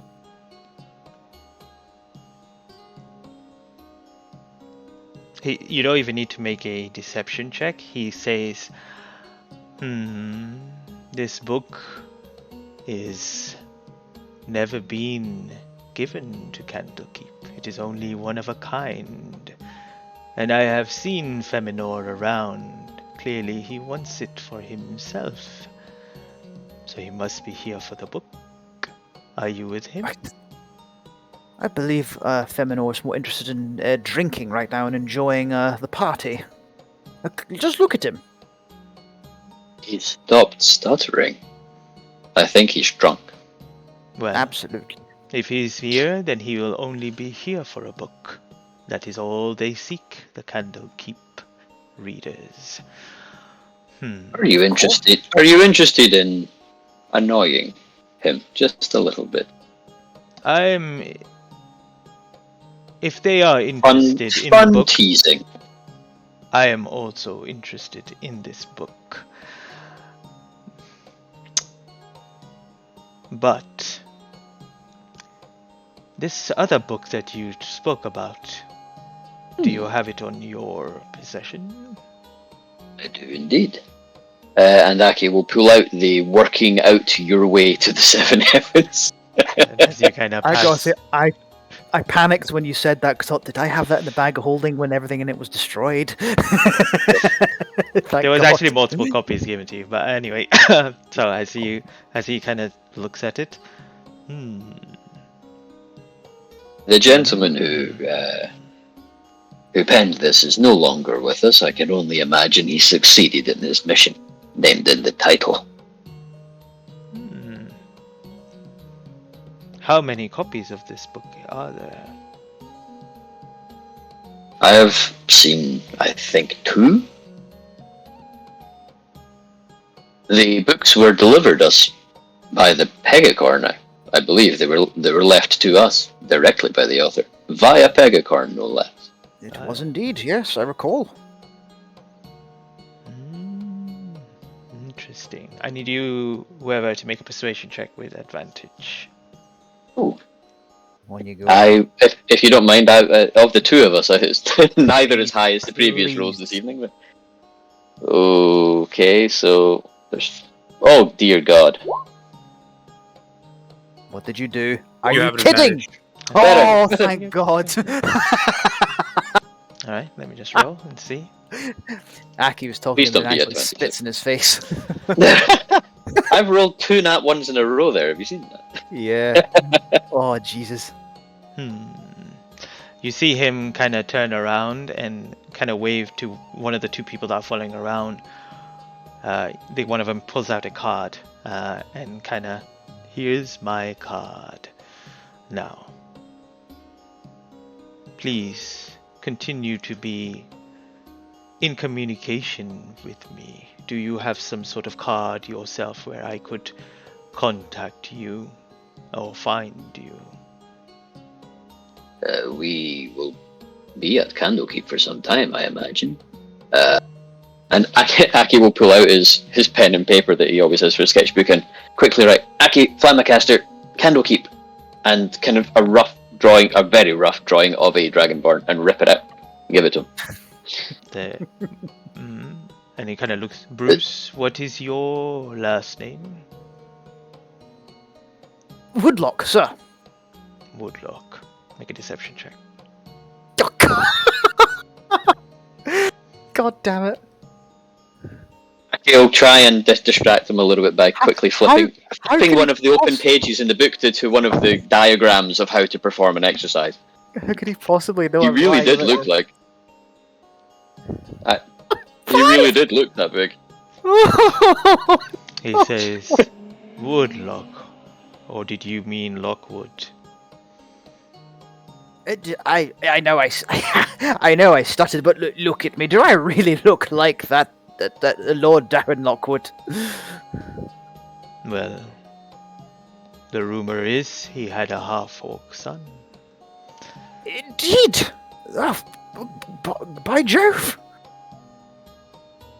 If you are his son, I would be very interested in knowing him and meeting him if you could arrange it for me too. If that is Indeed. if you can agree to this, then consider my interest into the book gone. Hypothetically speaking, why would you be interested in meeting the lost scion of House Lockwood rather than his father? Or indeed, is that why? Well, of course, I would like to meet a renowned tradesman as well as a businessman as Darren Lockwood himself. He has many items and connections that will help me acquire a lot of other relics too. So I'm to believe then that is why you wish to meet the son. I am saying you are the son, and I would like you to let him know that I exist. Very well. If for some reason that Darren Lockwood was to speak to a total stranger like myself, I will pass on your message, sir. Very well. If he approaches me, I will consider that you have done your job. It is nice to meet you both. Jolly good. Good day to you, Lord Bepondius. You do not need to call me Lord. Bepondius is fine. Bepondius. You best if you wish to remain in contact. Where can we find you? It is on the card. Look at the card. What does it say on the card? It has an address. Right. Over there. There's a finger That's pointing over there. That's convenient. Yeah. All right. Okay, and as he kind of continues to kind of look around, I'll tell you the other things in the room, and then kind of continue on from there. All right. All right. Go ahead. Can I ask, Mhm. while I'm keeping an eye on where the kitchen stuff, what has happened to our friend Mr. Ollivander? You haven't heard of him as a moment yet. You don't know what's kind of going on. It's kind of in the background, but Has he taken over the kitchen? Is he being kicked out? I don't know. You don't know. You don't know yet. Too busy to watch him? Yeah, everything is just happening in this kind of main hall, and you don't know anything at the moment. But we'll get to that in a second. As you kind of look around, there's actually 6 items. Obviously, the cookbook, The Perfect Guide to an Idiot Sandwich, is there. The Holy Avenger, which is there. There is also a small container where there is an acorn, and it says on there it's one of the first seeds of Toriel. There is also something called the Apparatus of Qualish. There is one that says Moonstone Necklace and the Pegacorn Horn. Maz, as you kind of glimpse your eye towards the Moonstone Necklace, you begin to hear a voice in your head. Father acquires that one. You must get it for him. He's told me you gotta get it, you have to get it. How am I going to nick it? You don't have to nick How? it. You could get someone to get it for you. Convince someone. Do anything what it takes. He will not be happy if you do not get it. I don't know who this is. Why should I get it for him? What do you mean? Father says you must do. Well, he's not my father. There's this long pause for a moment. Just get it. I'll try my best.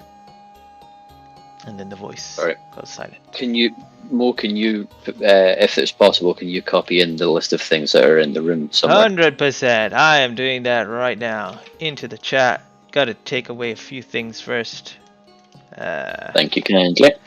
Holy Ranger. Oh, yeah, get rid of that. Oh, I've already given you the information about the Holy Ranger. That's fine.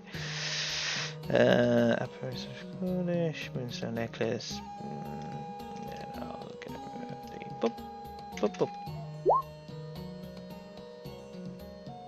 2, 3, 4, 5. I've only given 5. What's the 6th item? 6 items there? 1, There are 6 items, right? 4, 5, 6. 4. No, there's 6. Oh, 6 are there. I see 5. Apparatus of Qualish as well. Just to kind of go through, there's a kind of necklace with a massive blue like a stone in the center of this necklace. The apparatus of Qualish is in the big container. It looks something like a barrel with multiple kind of limbs, a very metallic structure. And then the rest is one acorn, the sword, the pegacorn, and the book. Who's looking at the amulet? A lot of people are kind of walking past. You see the twins look at it for a moment, as well as the GIF as well. Those two people seem to be kind of mostly interested in it, but generally just window shopping for some other people. Okay. I think I'll go up to the twins and see if I can smooth talk them into buying it. Okay. Yeah. As you approach them, what do you say? You two. I know what you two need. You two need some fine looking jewellery, and you know where the finest looking jewellery is? Right up there. I know either one of you, I'm not going to question it, would look dashing in that. Don't you agree? Who are you? I am the best thing that will happen to you all tonight. My name is Maz, and I'll tip my hat to them both. I have an eye for fashion. I have an eye for anything you want, and I know you two need some jewellery. So, I'm thinking that up there should come into our free possession. What do you think? Make a insight check. Insight? Yes. Okay. Be ready to burn an inspiration on this one. I'm gonna burn an inspiration. 15. 15's best. Welcome, Do you mean Bardic welcome Inspiration? to my world. Well, with an insight, Regular inspiration. you notice one thing. The sister looks at you, kind of looks down, is a bit kind of eyes wide open a little bit, and then kind of looks at you, and you think she's slightly blushing. I see. I'm piquing your interest at least. Brother, perhaps we should listen to this man. He seems to be talking a lot of sense. Well, Yes, that's what I do. I talk sense for people. I make sure they spend their money well. So you are an accountant of some kind, says the brother. You can say that. I like to deal in all sorts. I'm even somewhat of a fortune teller, and I think, and I'll pull out a card, and it will be the... Oh, my camera's frozen. It will be the artifact card for anyone who has, has the deck of cards. You know what it looks like. This card came up to me in my fortune readings today. The artifact, and I think that artifact is for us. You're an accountant and a fortune teller. That is a very unique combination of skills. There's a lot to me. I'm a jack of all trades, as they'd say. But the main thing is, I have an eye, and I know when the eyes needed. Brother, perhaps we need an accountant. When have we ever needed an accountant, sister? We're filthy rich. We never need to see our money. I guess Yes, you're but right. you've got to make sure you make the right investments. Why are you so interested in my sister and I? I see two people who look like they know what they're doing but need a little direction. I think I can help that. That necklace. I know you both want it. You need it. Something that precious, and you two people can't be apart. It's calling to you. You should do it. Brother, I think he's making sense. Perhaps we should buy it. You see the male Yuan-Ti kind of look at her sister, look at you. Can you make a persuasion check with advantage because you are getting a little bit of a help from the sister herself. You don't know With why, but advantage. yeah. Persuasion. 21. Okay, I'll just roll. Very well. We were going to acquire it anyway. Come on, sister. And he kind of just begins kind of walking off. And she actually doesn't walk off. She kind of comes close to you. Perhaps you could come to my room and read me a fortune of my own. Well, if the cards, if it's in the cards, Here. And she passes Maz you. loses all forms of confidence. She hands over some sort of pass, and it says for room number 2, in the upper section or whatever it is, and she passes that on to you, and she goes, "When you read to the guard, let them know that you are here to see me and you have a pass. They will let you through. See you tonight." And she kind of Sure, see you tonight. Make sure you've got that necklace on. I'm sure it'll look lovely on you. The auction is tomorrow. We will try our best. Well, you know, maybe talk to the guard, see if you can get it a bit sooner. She chuckles at your remark, and you see her kind of walking away again, immediately standing next to her brother at this point. And at this point, while you are all kind of standing around and kind of mingling with everyone around, you see the music actually changes. The music in the back kind of softens down as the room light also kind of fades away a little bit and kind of becomes more potent towards the gate of where is there in front of you. And as that happens, you see the gate open.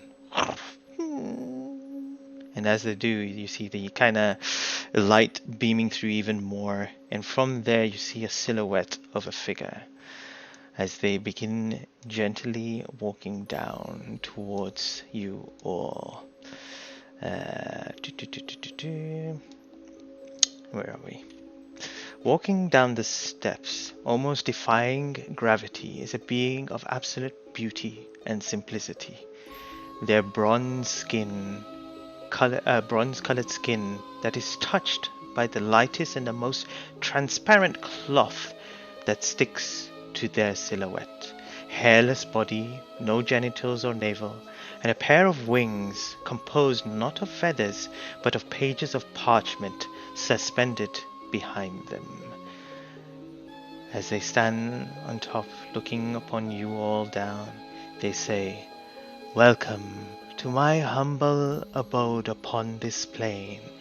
I am your host, Purity, and I offer you this space for your festivity. Please ensure the food and beverages from the plains beyond. Fill your belly with plenty and quench your thirst." And as she gently begins walking down the stairs, the music again, which you can hear, slightly picks up once again in the background. And as it does, you can see this being begin talking and communicating with the crowd around, going to people slowly, one by one. When you see their reflection, there is an identical reflection of them in the mirror as well.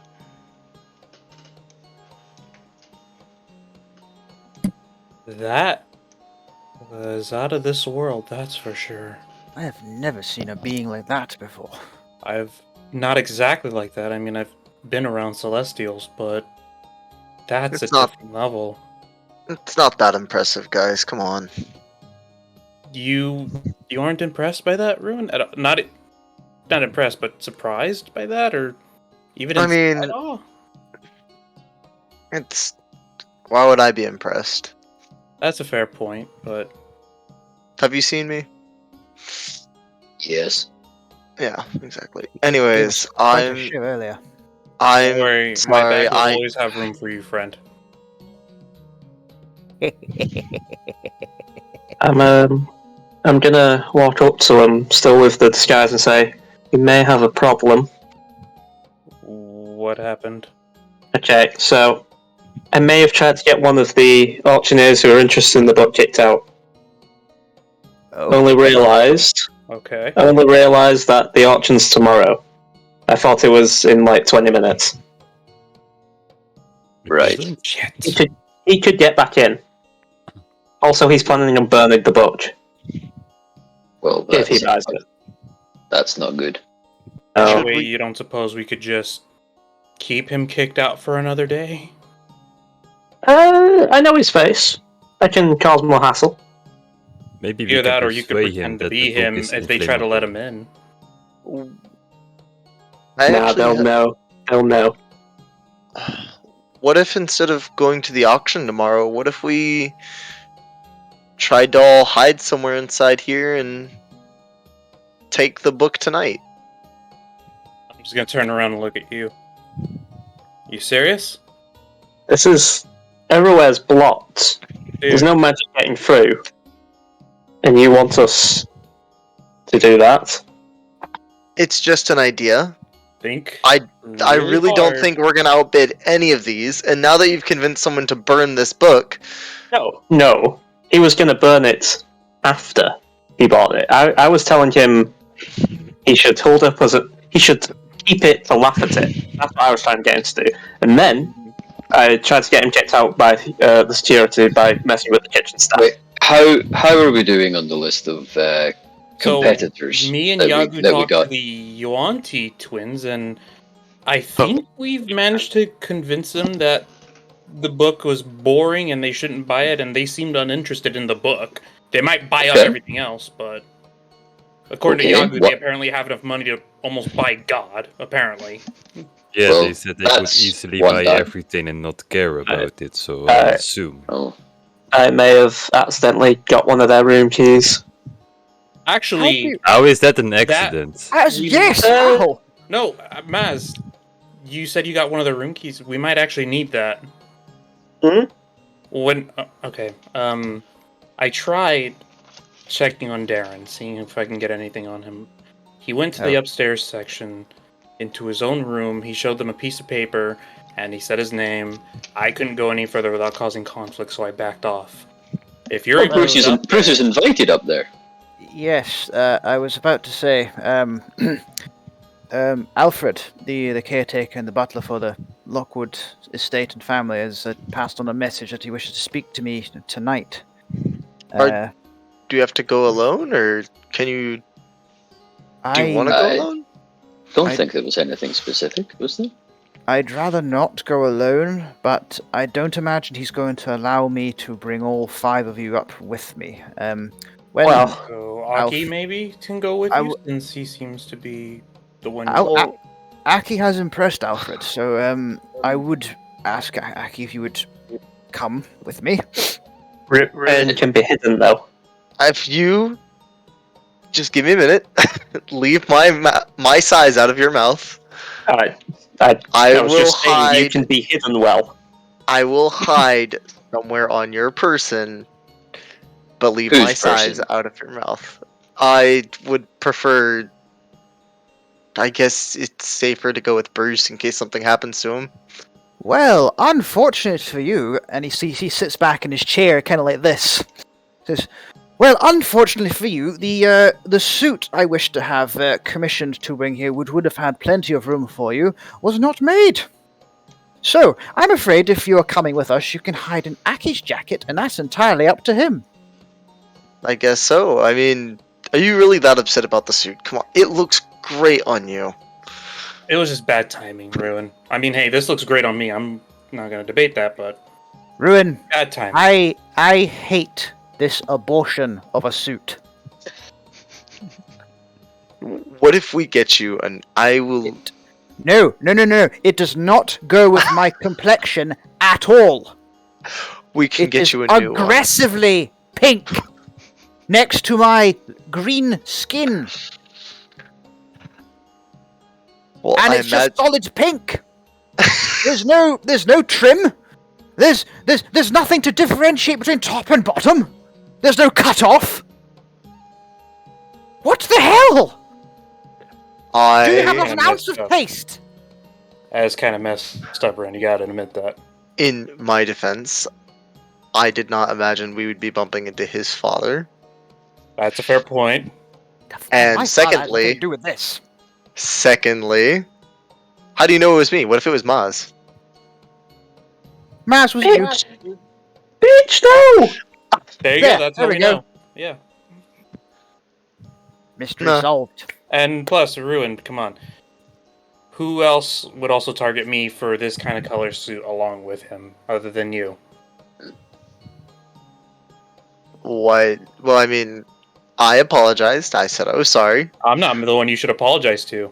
I'm pointing to I not apologizing again. I already said it once. Oh, that's fine. You don't need to apologize. I just so you know that I will, when you least expect it, I will get you back. Bruce. Look, Bruce.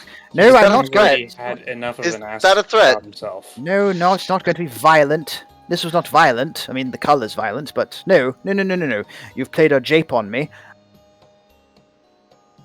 I will get back at you. Don't you worry. Good luck with that. Well, anyway. Yes, you can come in you can come with me in a pocket.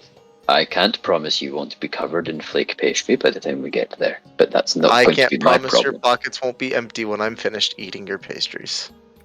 You're not coming. I'm kidding. I'm kidding.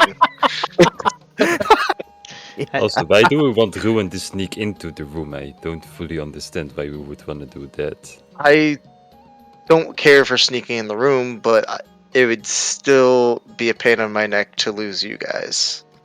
I could still use the help. This is going to be a particularly delicate part of the evening, and your conduct so far has been above the radar. Look, it's But fine. I've told you guys I have a height problem. I don't like it when it's brought up. And a lot of people seem to bring that up. It's the first topic. You don't think that it's going to come up in the room? Not if I'm hidden. Right, well, you're That's to actually a remain good point. you're to remain hidden unless we're in some kind of danger.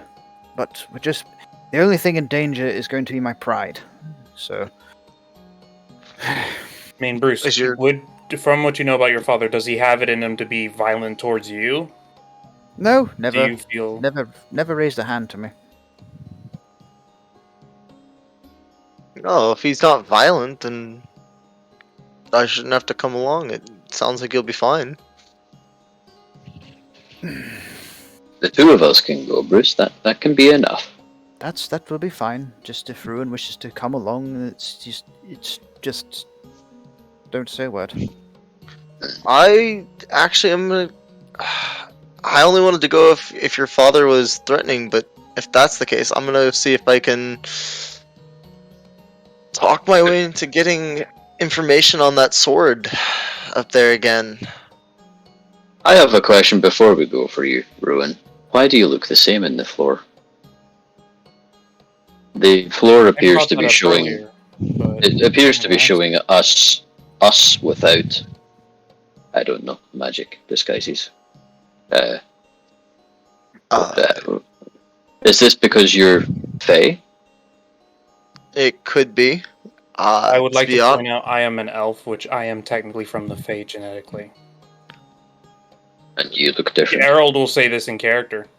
but you are not a Fae yourself. You're still an elf. Debatable. Okay, I question don't know 2. if it's just Fae. Why are the servants not in the floor?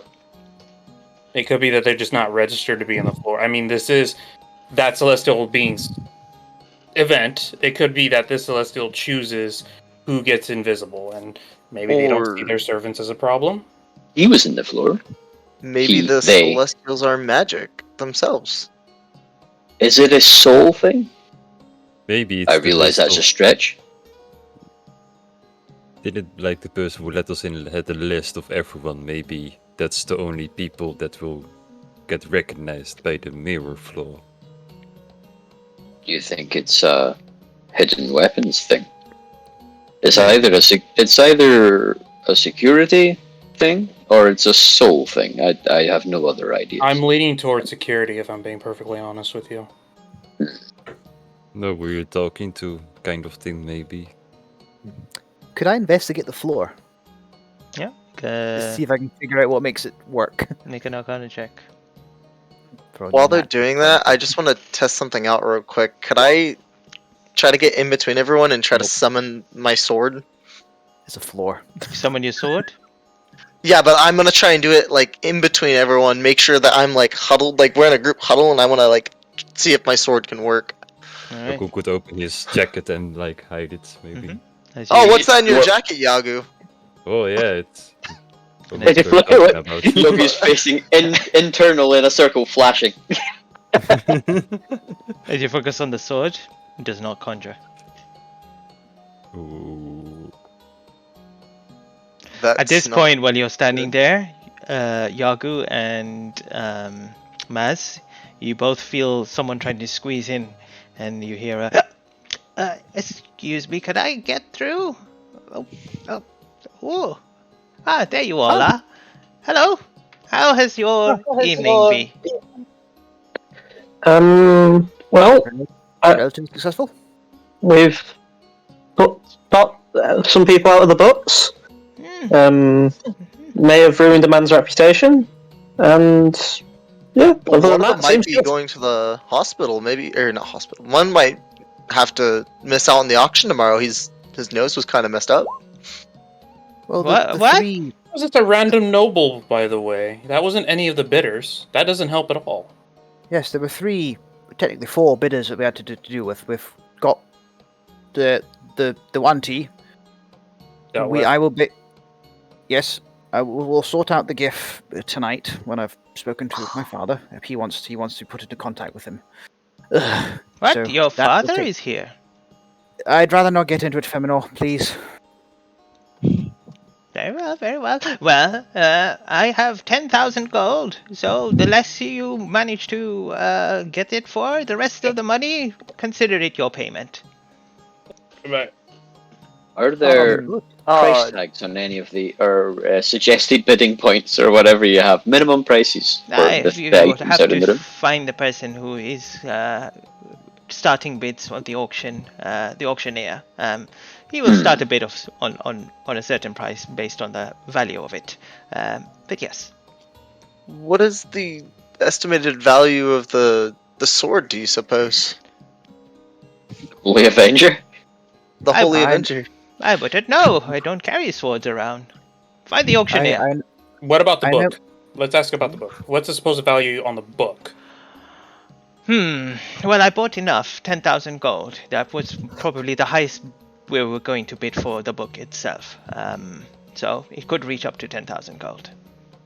Let's just say it starts out at 1,000 gold. Would that be something that would be a little bit more Of course, reasonable? no. This is one of his most famous books. Probably start from 1,000 or two, one or the other. So yes. Is this a book that Candlekeep actually wants, or is this something that you want? Make an insight check. Ooh, good call. Can I Yeah. do that as well? Good question. I'm just gonna Anyone make an roll. insight check? Yeah, that's fine. Oh, we're all allowed to. Okay. Yeah, Are we? Oh, okay. if your character Like is that's what you're doing. Yeah. me God! the Oh! dirtiest of 20s. I'm rolling like ass tonight. All right. That's Yeah, not it's all- great. It's okay. Yogi's all up in his Yagu, business. Maz, and Errol, you kind of get this when he says this back to you guys. Oh, certainly for Candlekeep. So any books that we purchase is for sure we keep needs to be for Candlekeep purposes. There is no personal connection to any of these, and you can see him kind of obviously telling the truth, but still lying to the fact that he also wants this book for a reason as well. Why would anyone want to spend so much money for a book? Lebanon, what did you say the area of Candlekeep you have jurisdiction over is? History mostly, to do with Toriel, agriculture. Yes. Memoirs, I'd imagine. Are you trying to cook something for someone? No, I think it's a collection for in the case of the cook's name Gordinio Ramsio dies, it'll be in a lot higher value. That is true, but we do not sell books in Candlekeep Mysteries to. Value isn't about coin.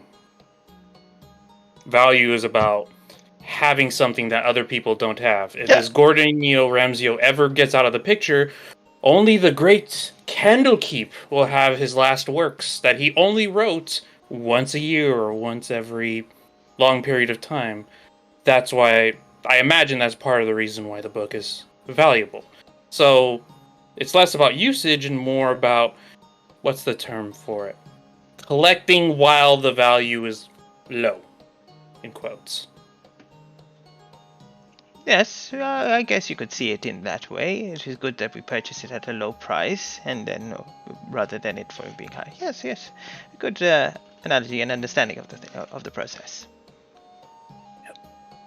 We staying here tonight, Feminor. Do we all have rooms? Oh Have yes, you yes, arranged this? yes. I have arranged rooms for every single one of yours. We'll be staying in the first floor. There are separate rooms for each of you. So please make yourself comfortable. I'm just going to finish off this glass of wine and. Actually, before we all go, would you guys mind forming that circle again? I need to test out one more thing. And Errol is just going to try to Can I join? kind of sneak away into that. Sure. And hopefully there's enough blockage of Errol. He's going to pull out his rift spanner. Mhm. And what he's going to do is that he's going to use his ability Detect Portal. Once per short rest, you detect the distance and direction to the closest planar portal within 1 mile of you. The only feeling or from the wrist spanner that you get, If it even works. the wrist spanner works, and the only feeling that you get from this is the one gate that you can see, which is a portal to somewhere else. Well, yeah, a portal to a That different goes plane. somewhere. Another plane. Judging by the celestial figure, I'm gonna guess this one of the heavenly realms. That might be where the auction actually is. All the items are here. Well, I suppose so, but maybe they're only here to be sampled, to be seen. They might move all the items at some point to heaven, to the wherever that goes, because think about it. This person is celestial, and yes, they're the host of this fine building, but where are they going to have more control? Here? Or their home plane, or their actual home? The seven heavens? Well, there are different heavens, not just the seven heavens. It's quite surprising for what's out there. But what I'm saying is, that might be our destination over there, but that's just a guess. I could be wrong. Would it even matter though? It might matter because people's attitudes might change seeing the heavens. They might be more spontaneous and they might go back on deals. They might get a feeling of wanting to buy. It's just a feeling I get.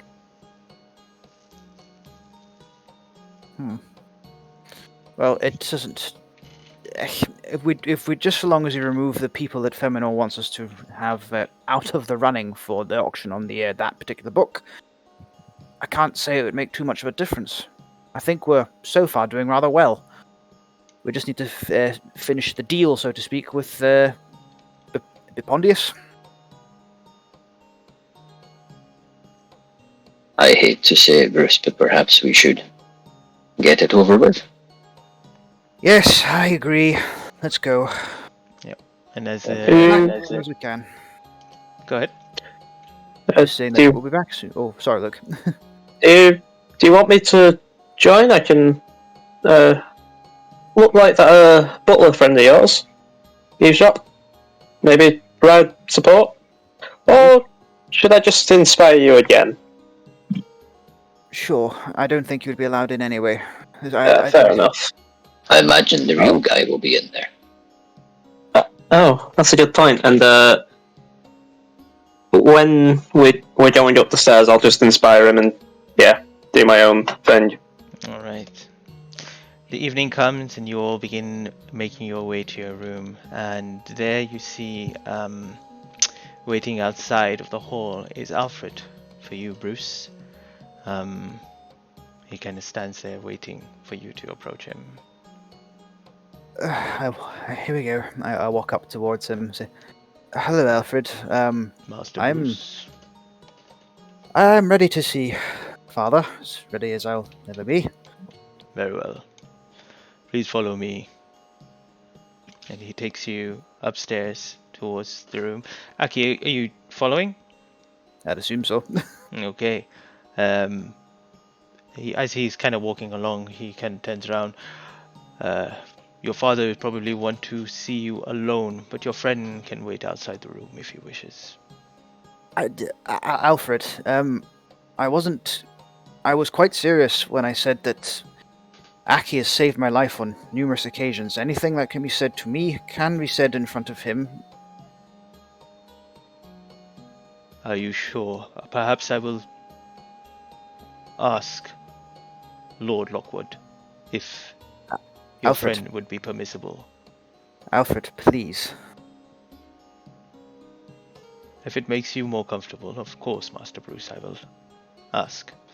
You're taken to pass through the two guards that when you enter, there are only like 5 to 6 rooms which are kind of separated by this huge gap before another door exists, and your father is taken to the last room to the left. And as he kind of he says, "Well, wait here for a moment. I'll go speak to him." And as he enters the room, I need Bruce. Give me a fate roll. This will determine if Aki is allowed in the room or not. Ooh, I rolled like ass all night. I'm gonna go high. Yes! extra high. Extra high. And Do I get as- any special bits for the natural 20? He's Probably allowed not. in twice. But after a moment, Bruce steps out of the room and he says, Lord Lockwood will permit Master Flemicaster to join you. Please come in. And he opens the door again once for you. And as you begin entering the room, the both of yous, we will go on a quick break and come back. I And was see going to ask for that because I would go for a pee first. Yeah. And we'll come back to see what transpires in the Darren Lockwood room. All right, see you guys in a bit. Don't go anywhere. We'll be right back. Bye. Whew, back in a sec.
we are back. Thank you very much for waiting. It's a very quick break, so we'll jump straight back in and kind of see what happens here.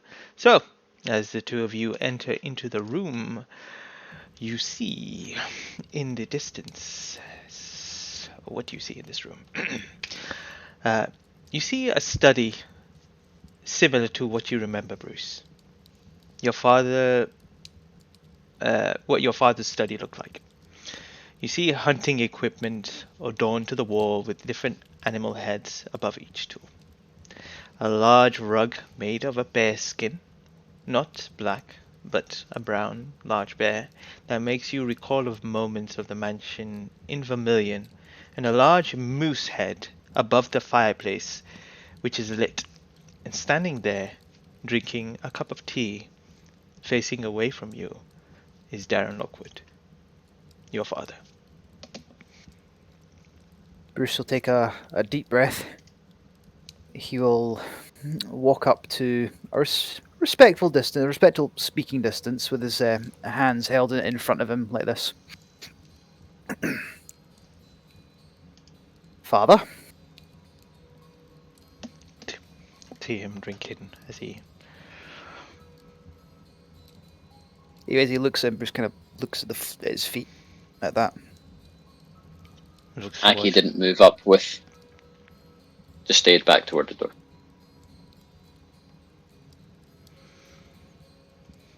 You see Alfred step into the room as well, close the door behind him. Hmm. There's a table there. Have a seat.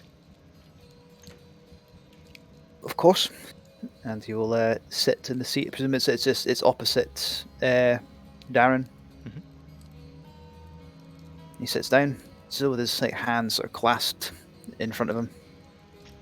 So not quite able to make he can't quite make eye contact with Darren. He just kind of you look up at it, but then his eyes shift away again. You see him set the saucer and teacup onto the table. Sits down.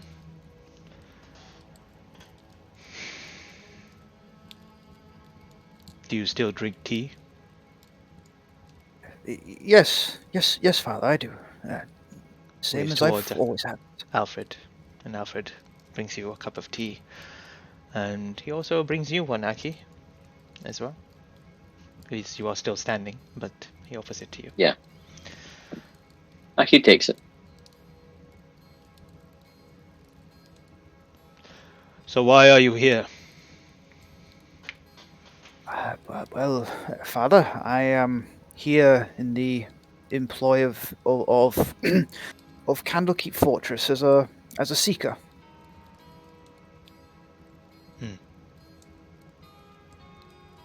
And how long has that been going on for? Above game, is this about how many months has it been since we arrived at Candlekeep with Goran Winterfoot? Sure, yeah. Half a year? About 1/3 of a year, yeah, sure. Several months, Father. Coming up to half a year.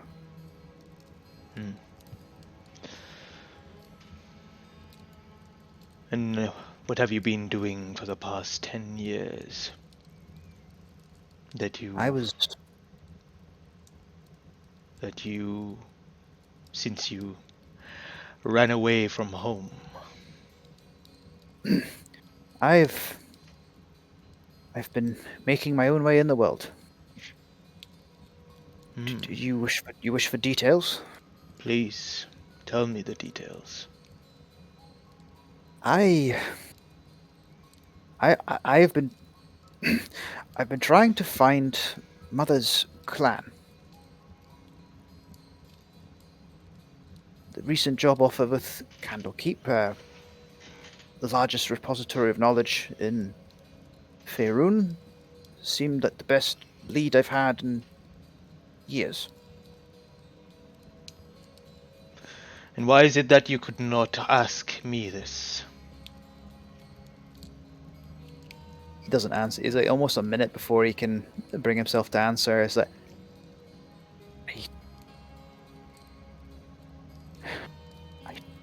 I don't No. Well. Anything else that you have done in the 10 years that I should know? Ah, I've taken on work as I could find it, hand to mouth mostly. About nearly a year ago now, I met my friend Aki, and he gestures towards Aki in the corner of the room, and we have travelled together since then, and it, that yeah, we've seen and done much, particularly since entering Candlekeep's employ. Seeing Bruce struggle a bit with that, Aki would slightly speak up. Bruce has become a strong man and a capable fighter. We slew a dragon together. Around the room, looking for a few clues. A dragon. I'm impressed. Although all these huntings that I do is to protect our lands, you do remember that, don't you? Bruce will nod, just kind of not quite looking at him. Well, let me tell you what I've been doing for the past 10 years. When you left that day 10 years ago,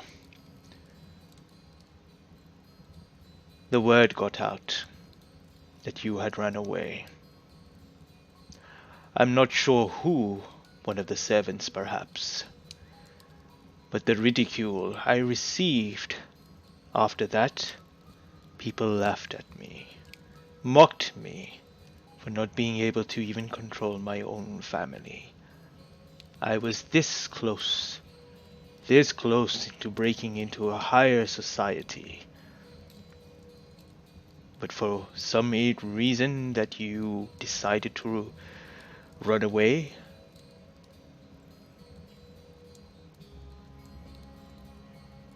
it destroyed everything. Bruce visibly cringes at that last word, again sort of shrinks within himself.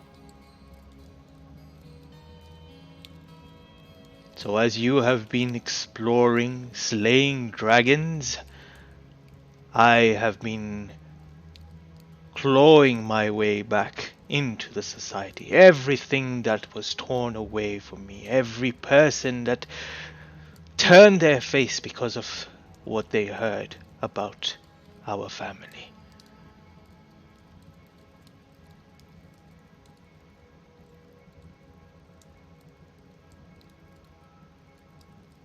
He kind of looks away a little bit. But you did not stop there, did you? You couldn't stop tarnishing the family name, and you continued to do so. Quite recently, perhaps. He looks Almost. up at that, then glances back down again. I'm glad the both of you are here. Because your faces... There's a lot of steam coming out of this cup of tea that Aki's holding at this point. And he looks at both you, Aki, and back to you, Bruce. I know the incident that happened at Westgate.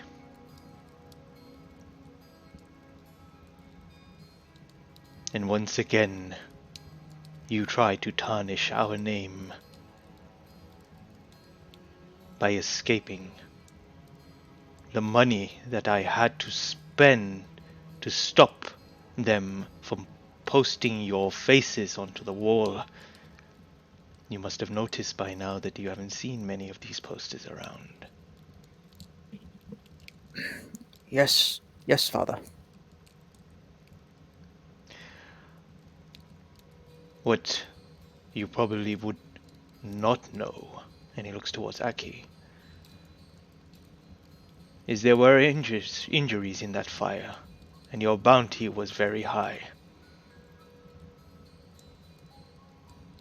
Luckily, no one died.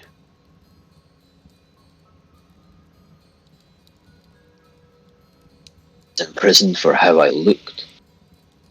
Injuries were required.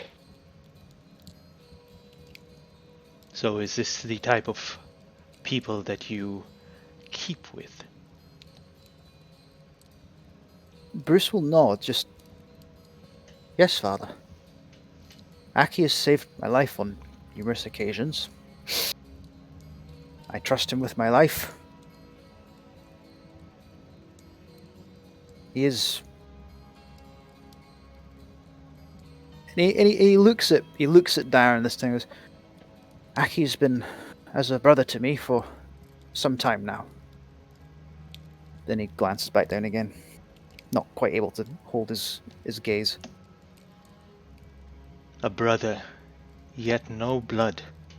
And I here am your blood, and you could not confide in me? Bruce will mutter something quietly at that.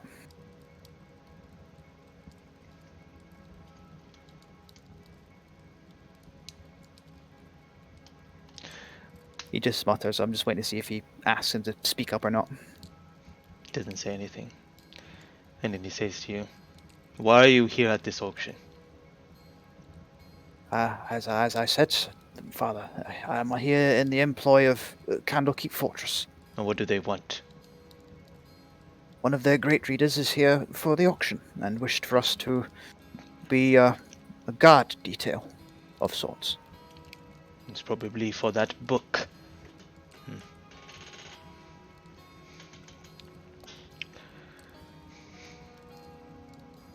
I'm not sure how to say this, Bruce. But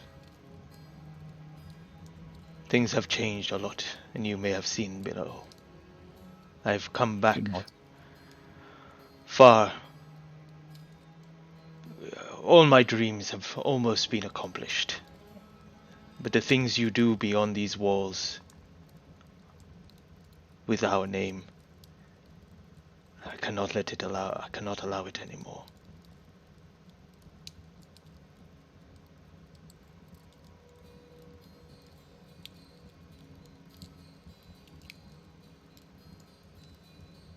He takes half a step forward, not liking the sound of that.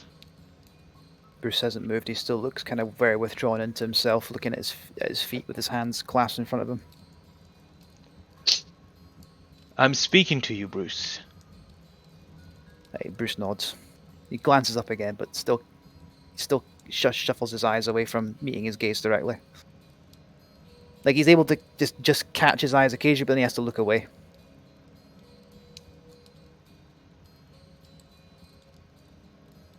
The money I spent on bringing those people to give you tuition, Alfred here to taking care of you on a day-to-day basis, was that not enough? What is it that we did wrong, that you had to do such a thing? I couldn't stay any longer. Why? Tell me why, Bruce. Give me the goddamn reason. Because of you, Father. What did I do to you? I gave you everything. What you did not do. I was never good enough for you. He's still not able to look at him while saying this. You were always distant. When Mother died, it was more than that. You were openly hostile to me.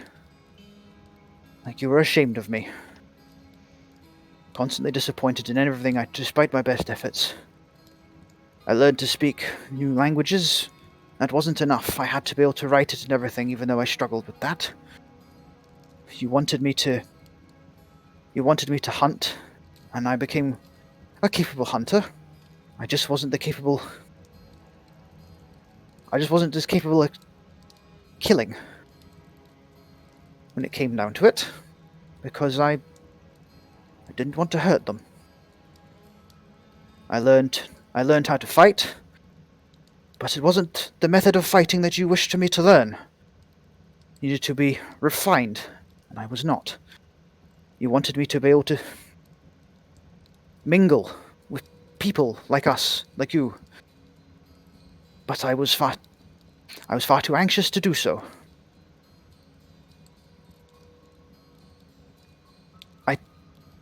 I couldn't stay under your roof. Not under that. So I couldn't you carry on gave living up. like that. So you ran away. You gave up from all the pressure that I gave you.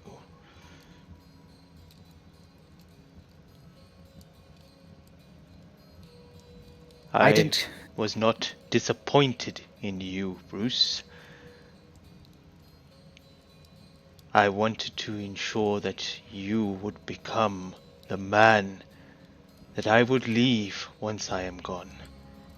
To take over the family name, the business, the fortune behind.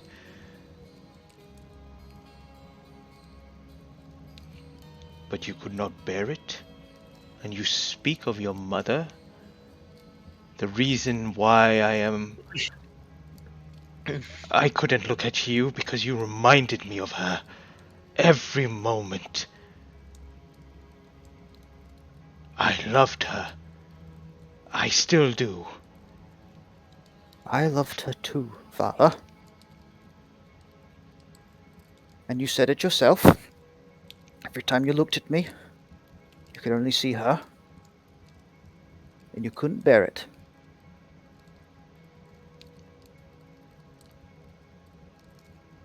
But I didn't. His hands are visibly sort of trembling at this. He has them on his knees. And he puts his monocle down because it fell out again.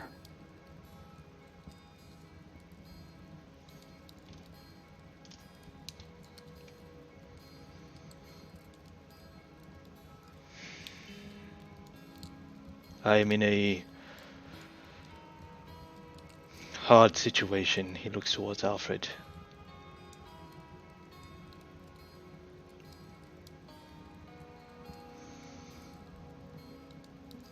I cannot let you continue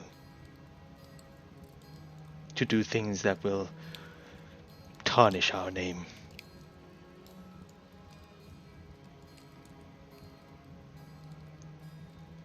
And I do not know what you can do to promise not to do that.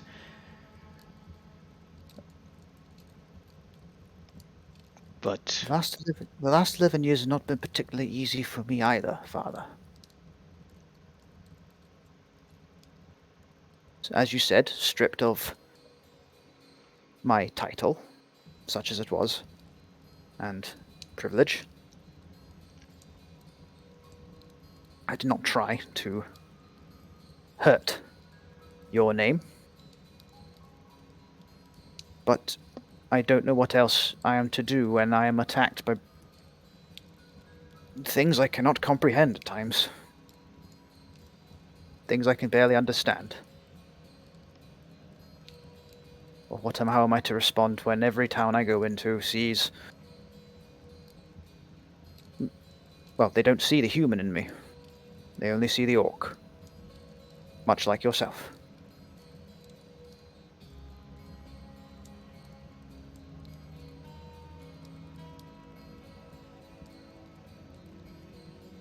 And I suppose... Well, please say what you need to say, Father.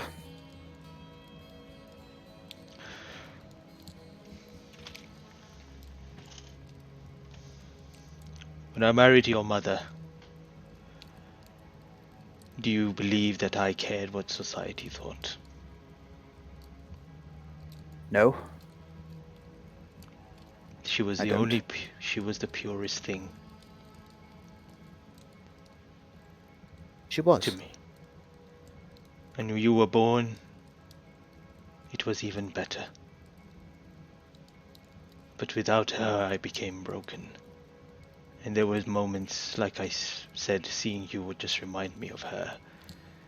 But that did not mean, Bruce, that I hated you. I disliked you. You were disappointed in me. I just wanted you to try harder. Be better. I tried. I did try. But you gave up. And that broke me even more.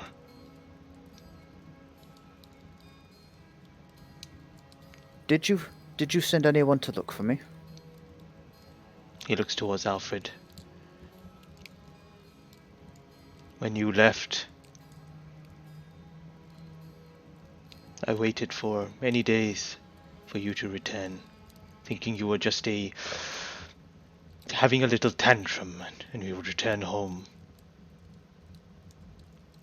But when you didn't, I packed my own things and began looking for you. And eventually I found myself people noticing me. And that is when I heard and realized that they knew that you had gone from the house. After that it went all downhill. I returned back home, saw rejection letters from many of the people that I had created bonds and relationships with.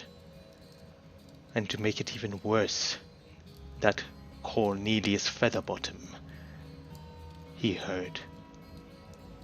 And he began to speak to those people, spreading the words, even lies. I had nothing to back myself up.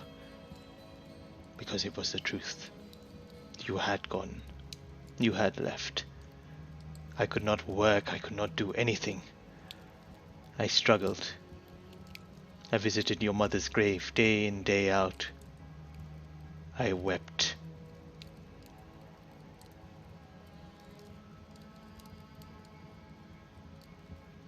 I failed you.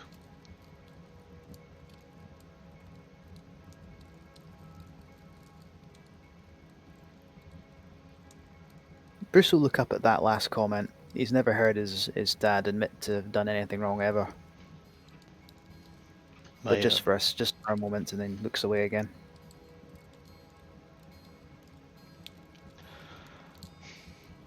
Bruce, I will give you this opportunity now.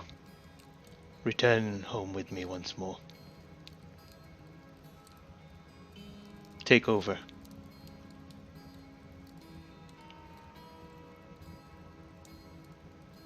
This time he looks right at him.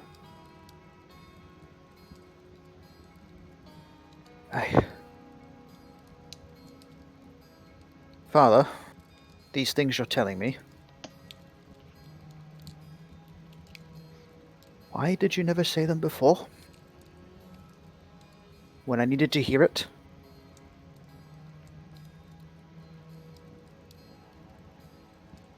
It was only when you left that I realized.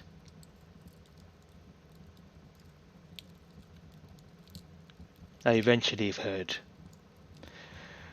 about where you were, so I had people following you, keeping an eye on you. When? Many years now. Where? Why do you think I know about your incident in Westgate? And what you have been doing for the past few years?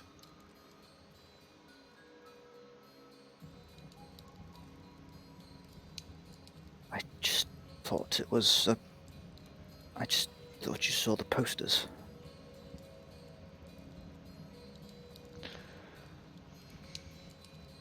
I need a decision, Bruce. I need you to decide. Either come back, forget these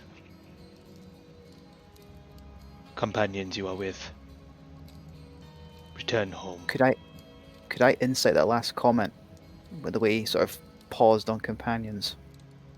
Yeah, sure. Come on, roll well. 17. He was going to say friends, but then he said companions. So he's not like talking. He doesn't. No, he's not looking talking down on down. them. He's not talking down at them. Really. And then he said, "You've never seen your father like this. He's almost like he's broken by the sight of you." But then he says to you, "Or else I have no other choice. I cannot let you continue to hurt the family name." And you see him at this point. I'll make a perception check, actually. Both you and Aki make a perception check. Oh.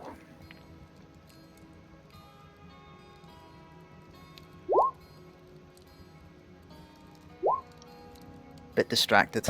Okay. You look down at that moment, but Aki, you notice as he reaches into his pocket, his hand is trembling and shaking.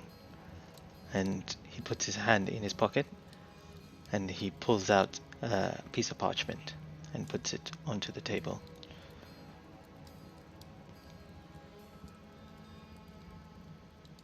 I need you to sign this. What is that?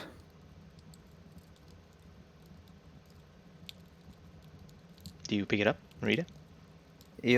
I'll try and read it. Alright, make a wisdom check. Aki will walk over and put a hand on his shoulder so he can look as well. Wisdom check. I'll just make it public. Whatever. 16. Alright. It takes you a little long, but you get the gist of it as you kind of read it through. And Aki, you read it. And the shock comes over both of you. This letter is asking you, or this contract, or binding contract, or whatever it is, asking you to denounce your name, your last name of Lockwood.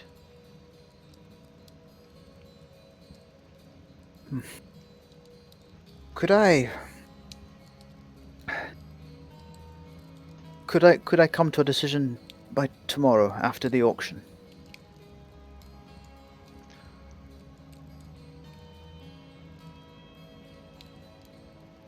There's much to read, and I'm not terribly good at reading.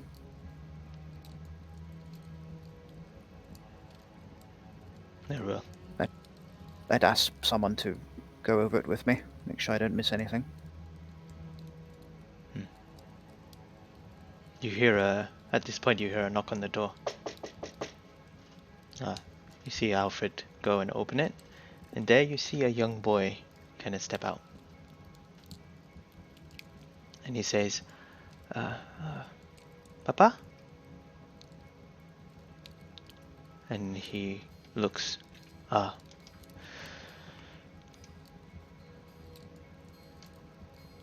looks towards you back again, Bruce. Come inside, Toby.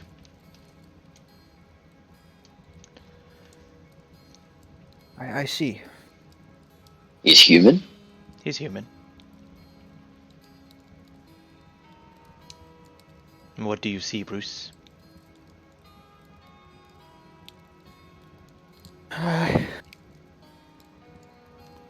Clearly your son.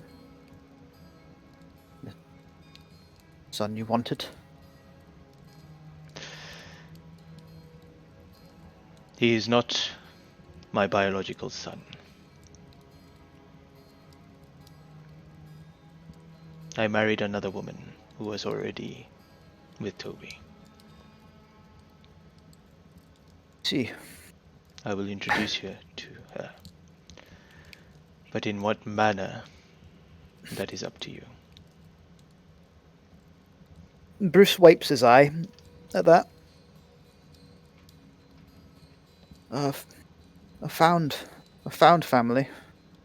A found child. I understand. More than you know.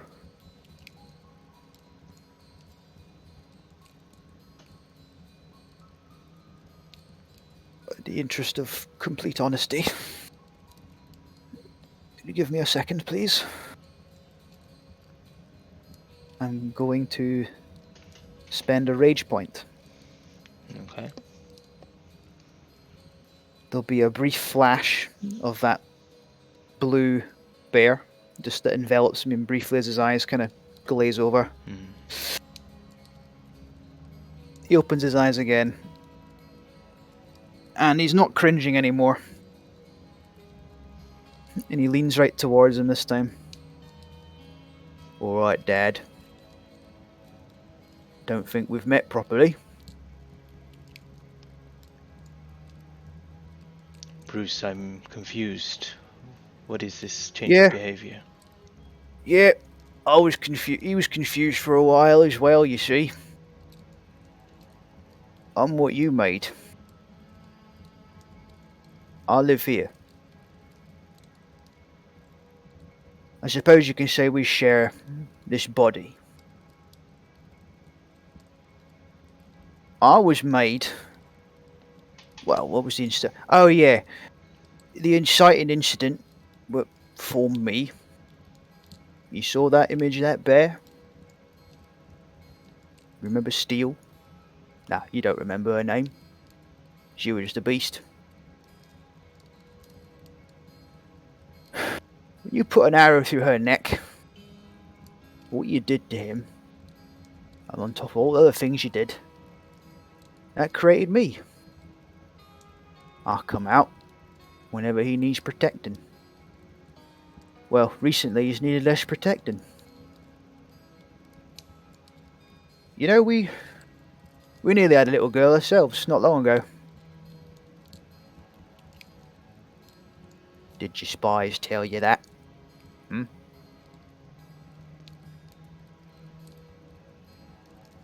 Now, you might want to pay some new spies, pal. Bruce has got a bit more of a kindly view of how you treated him all his days. I don't. I see someone who just wants to get what he wants, something he thinks he's owed. Oh, don't worry. Bruce knows I'm saying this. This is full honesty. What you want is a legacy. That's what I think. You weren't interested in family.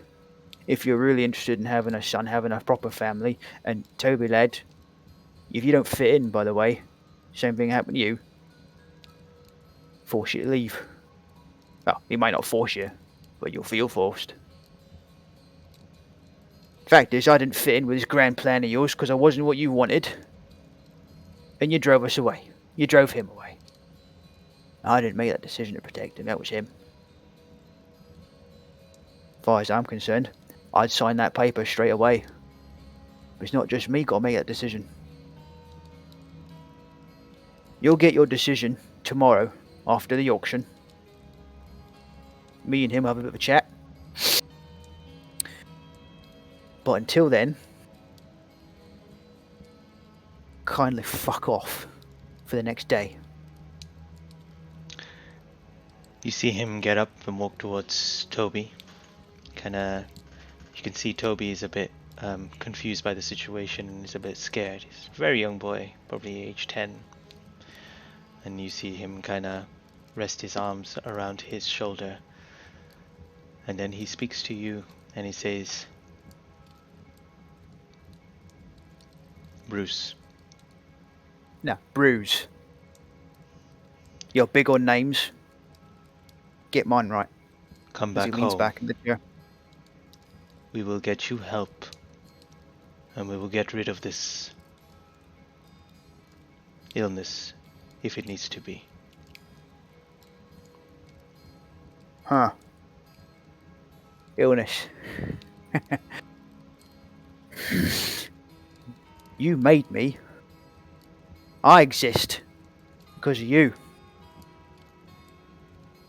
It's not an illness. This is legacy. I'll take your paper. Puts it in the bag of holding. You'll have your answer tomorrow. Personally, I hope he tells you where you can just shove it. But like I said, not just me. I've got to think of someone else. But you wouldn't know too much about that, thinking about other folk when they need to. I suppose you say Bruce is a bit like my brother. I protected him when, well, you should have got so wrapped up in your own sense of self. You said you missed our mother. So did we. It wasn't just you who lost someone you loved. And he'll stand up. Are we done? Turns his head towards Alfred, nods. Alfred goes towards the door, opens it. Good. See you later, Dad. And he'll walk out. And he watches you go. And Toby watches you go.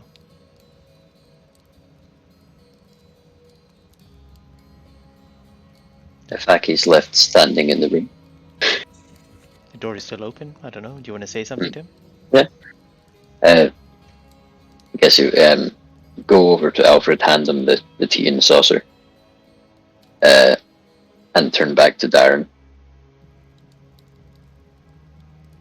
You look like you almost understood the difference between family and blood, just for a minute there.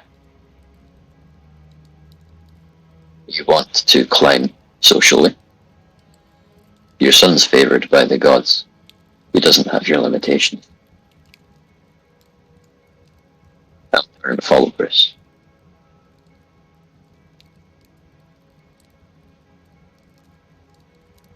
I think I love Aki a little bit more now. And as you say that, you walk out the room? Yeah. Yeah, as you turn around, you see him still staring at you. This time with a little frown of what you just said. Seems like it's got him a little bit. And the door kind of shuts behind you. This is closing. Bye, Toby. The kid kind of huddles into the father a little bit.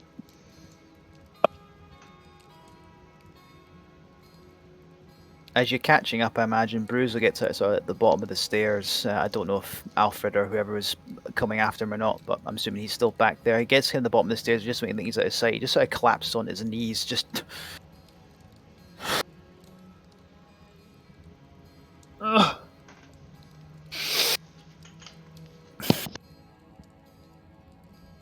You did amazingly there, Bruce. I'm proud of you. It didn't feel amazing. No, it never was going to. But you kept it together better than I could have.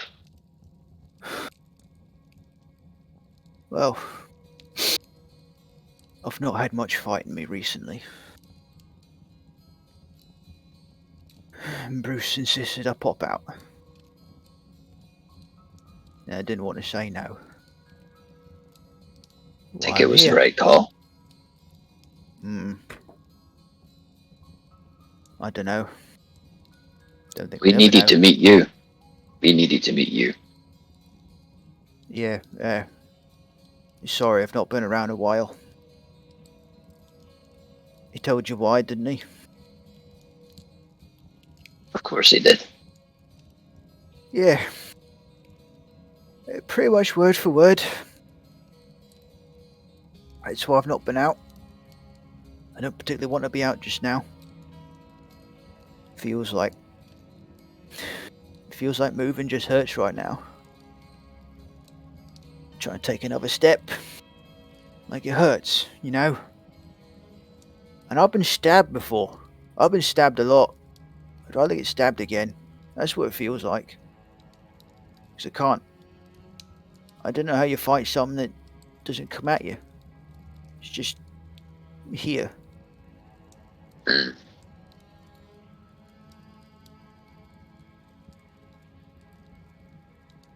And I'm sitting in a bright pink suit. Well, we can aim you at the person responsible for that later. But you did very well, and I'm glad you're here. I've missed you. Well, thanks. Missed you as well. Not been out for a while. Not really been paying too much attention. I know it wasn't your choice, Bruce. It wasn't a choice at all. I know. You saved my life with what you did. A few of us. I'd do it again. The fact is, I still made the choice. Still gave her up. We'll And find I her. hear what you're saying though, that it wasn't really a choice, but I was still the one that said everyone put your weapons down. Can I ask a stupid question? Sure. Is Natalia part of the caravan?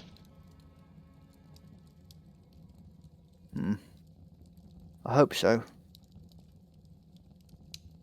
Well, I then hope we go so. get her. That's what we do. Caravan takes care of its own.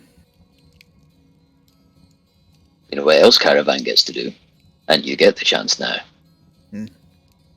Depending on what you choose, you get to pick your own second name too. What do you think of earlier? Woodlock? Think you can do better. Dunno, never thought about it. I've never called myself Lockwood. I called myself Lamacuster. It's a little on the nose. What does it mean anyway? Does it look... Flamethrower. What? Really? Yeah. Aki, you good lad, but it's a stupid name. I gave it to myself when I was 13. What did you think it was going to be, Oh, for of God's course. sake? You were 13. No wonder then. I thought, oh, it should be a really cool name. I'll breathe Yeah. fire. Come I'll call on. myself Flamethrower. It was only a week after the caravan caught fire. I can't help that. It was cool at the time. Oh yeah. What? Oh, hey there. I'm Bruce McMuscles. I don't know why, but I really want to draw that. Oh, please don't. I don't want to pose for so long.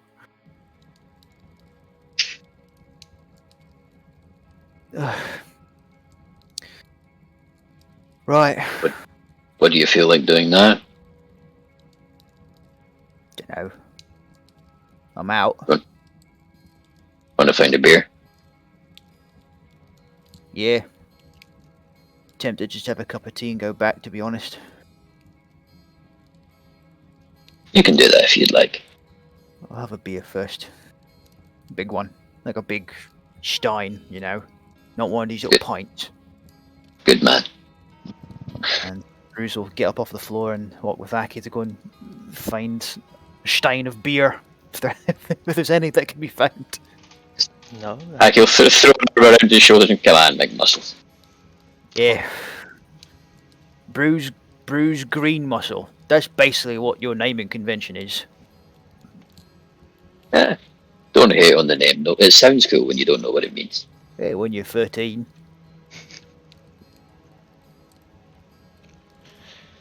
Okay, off we go then.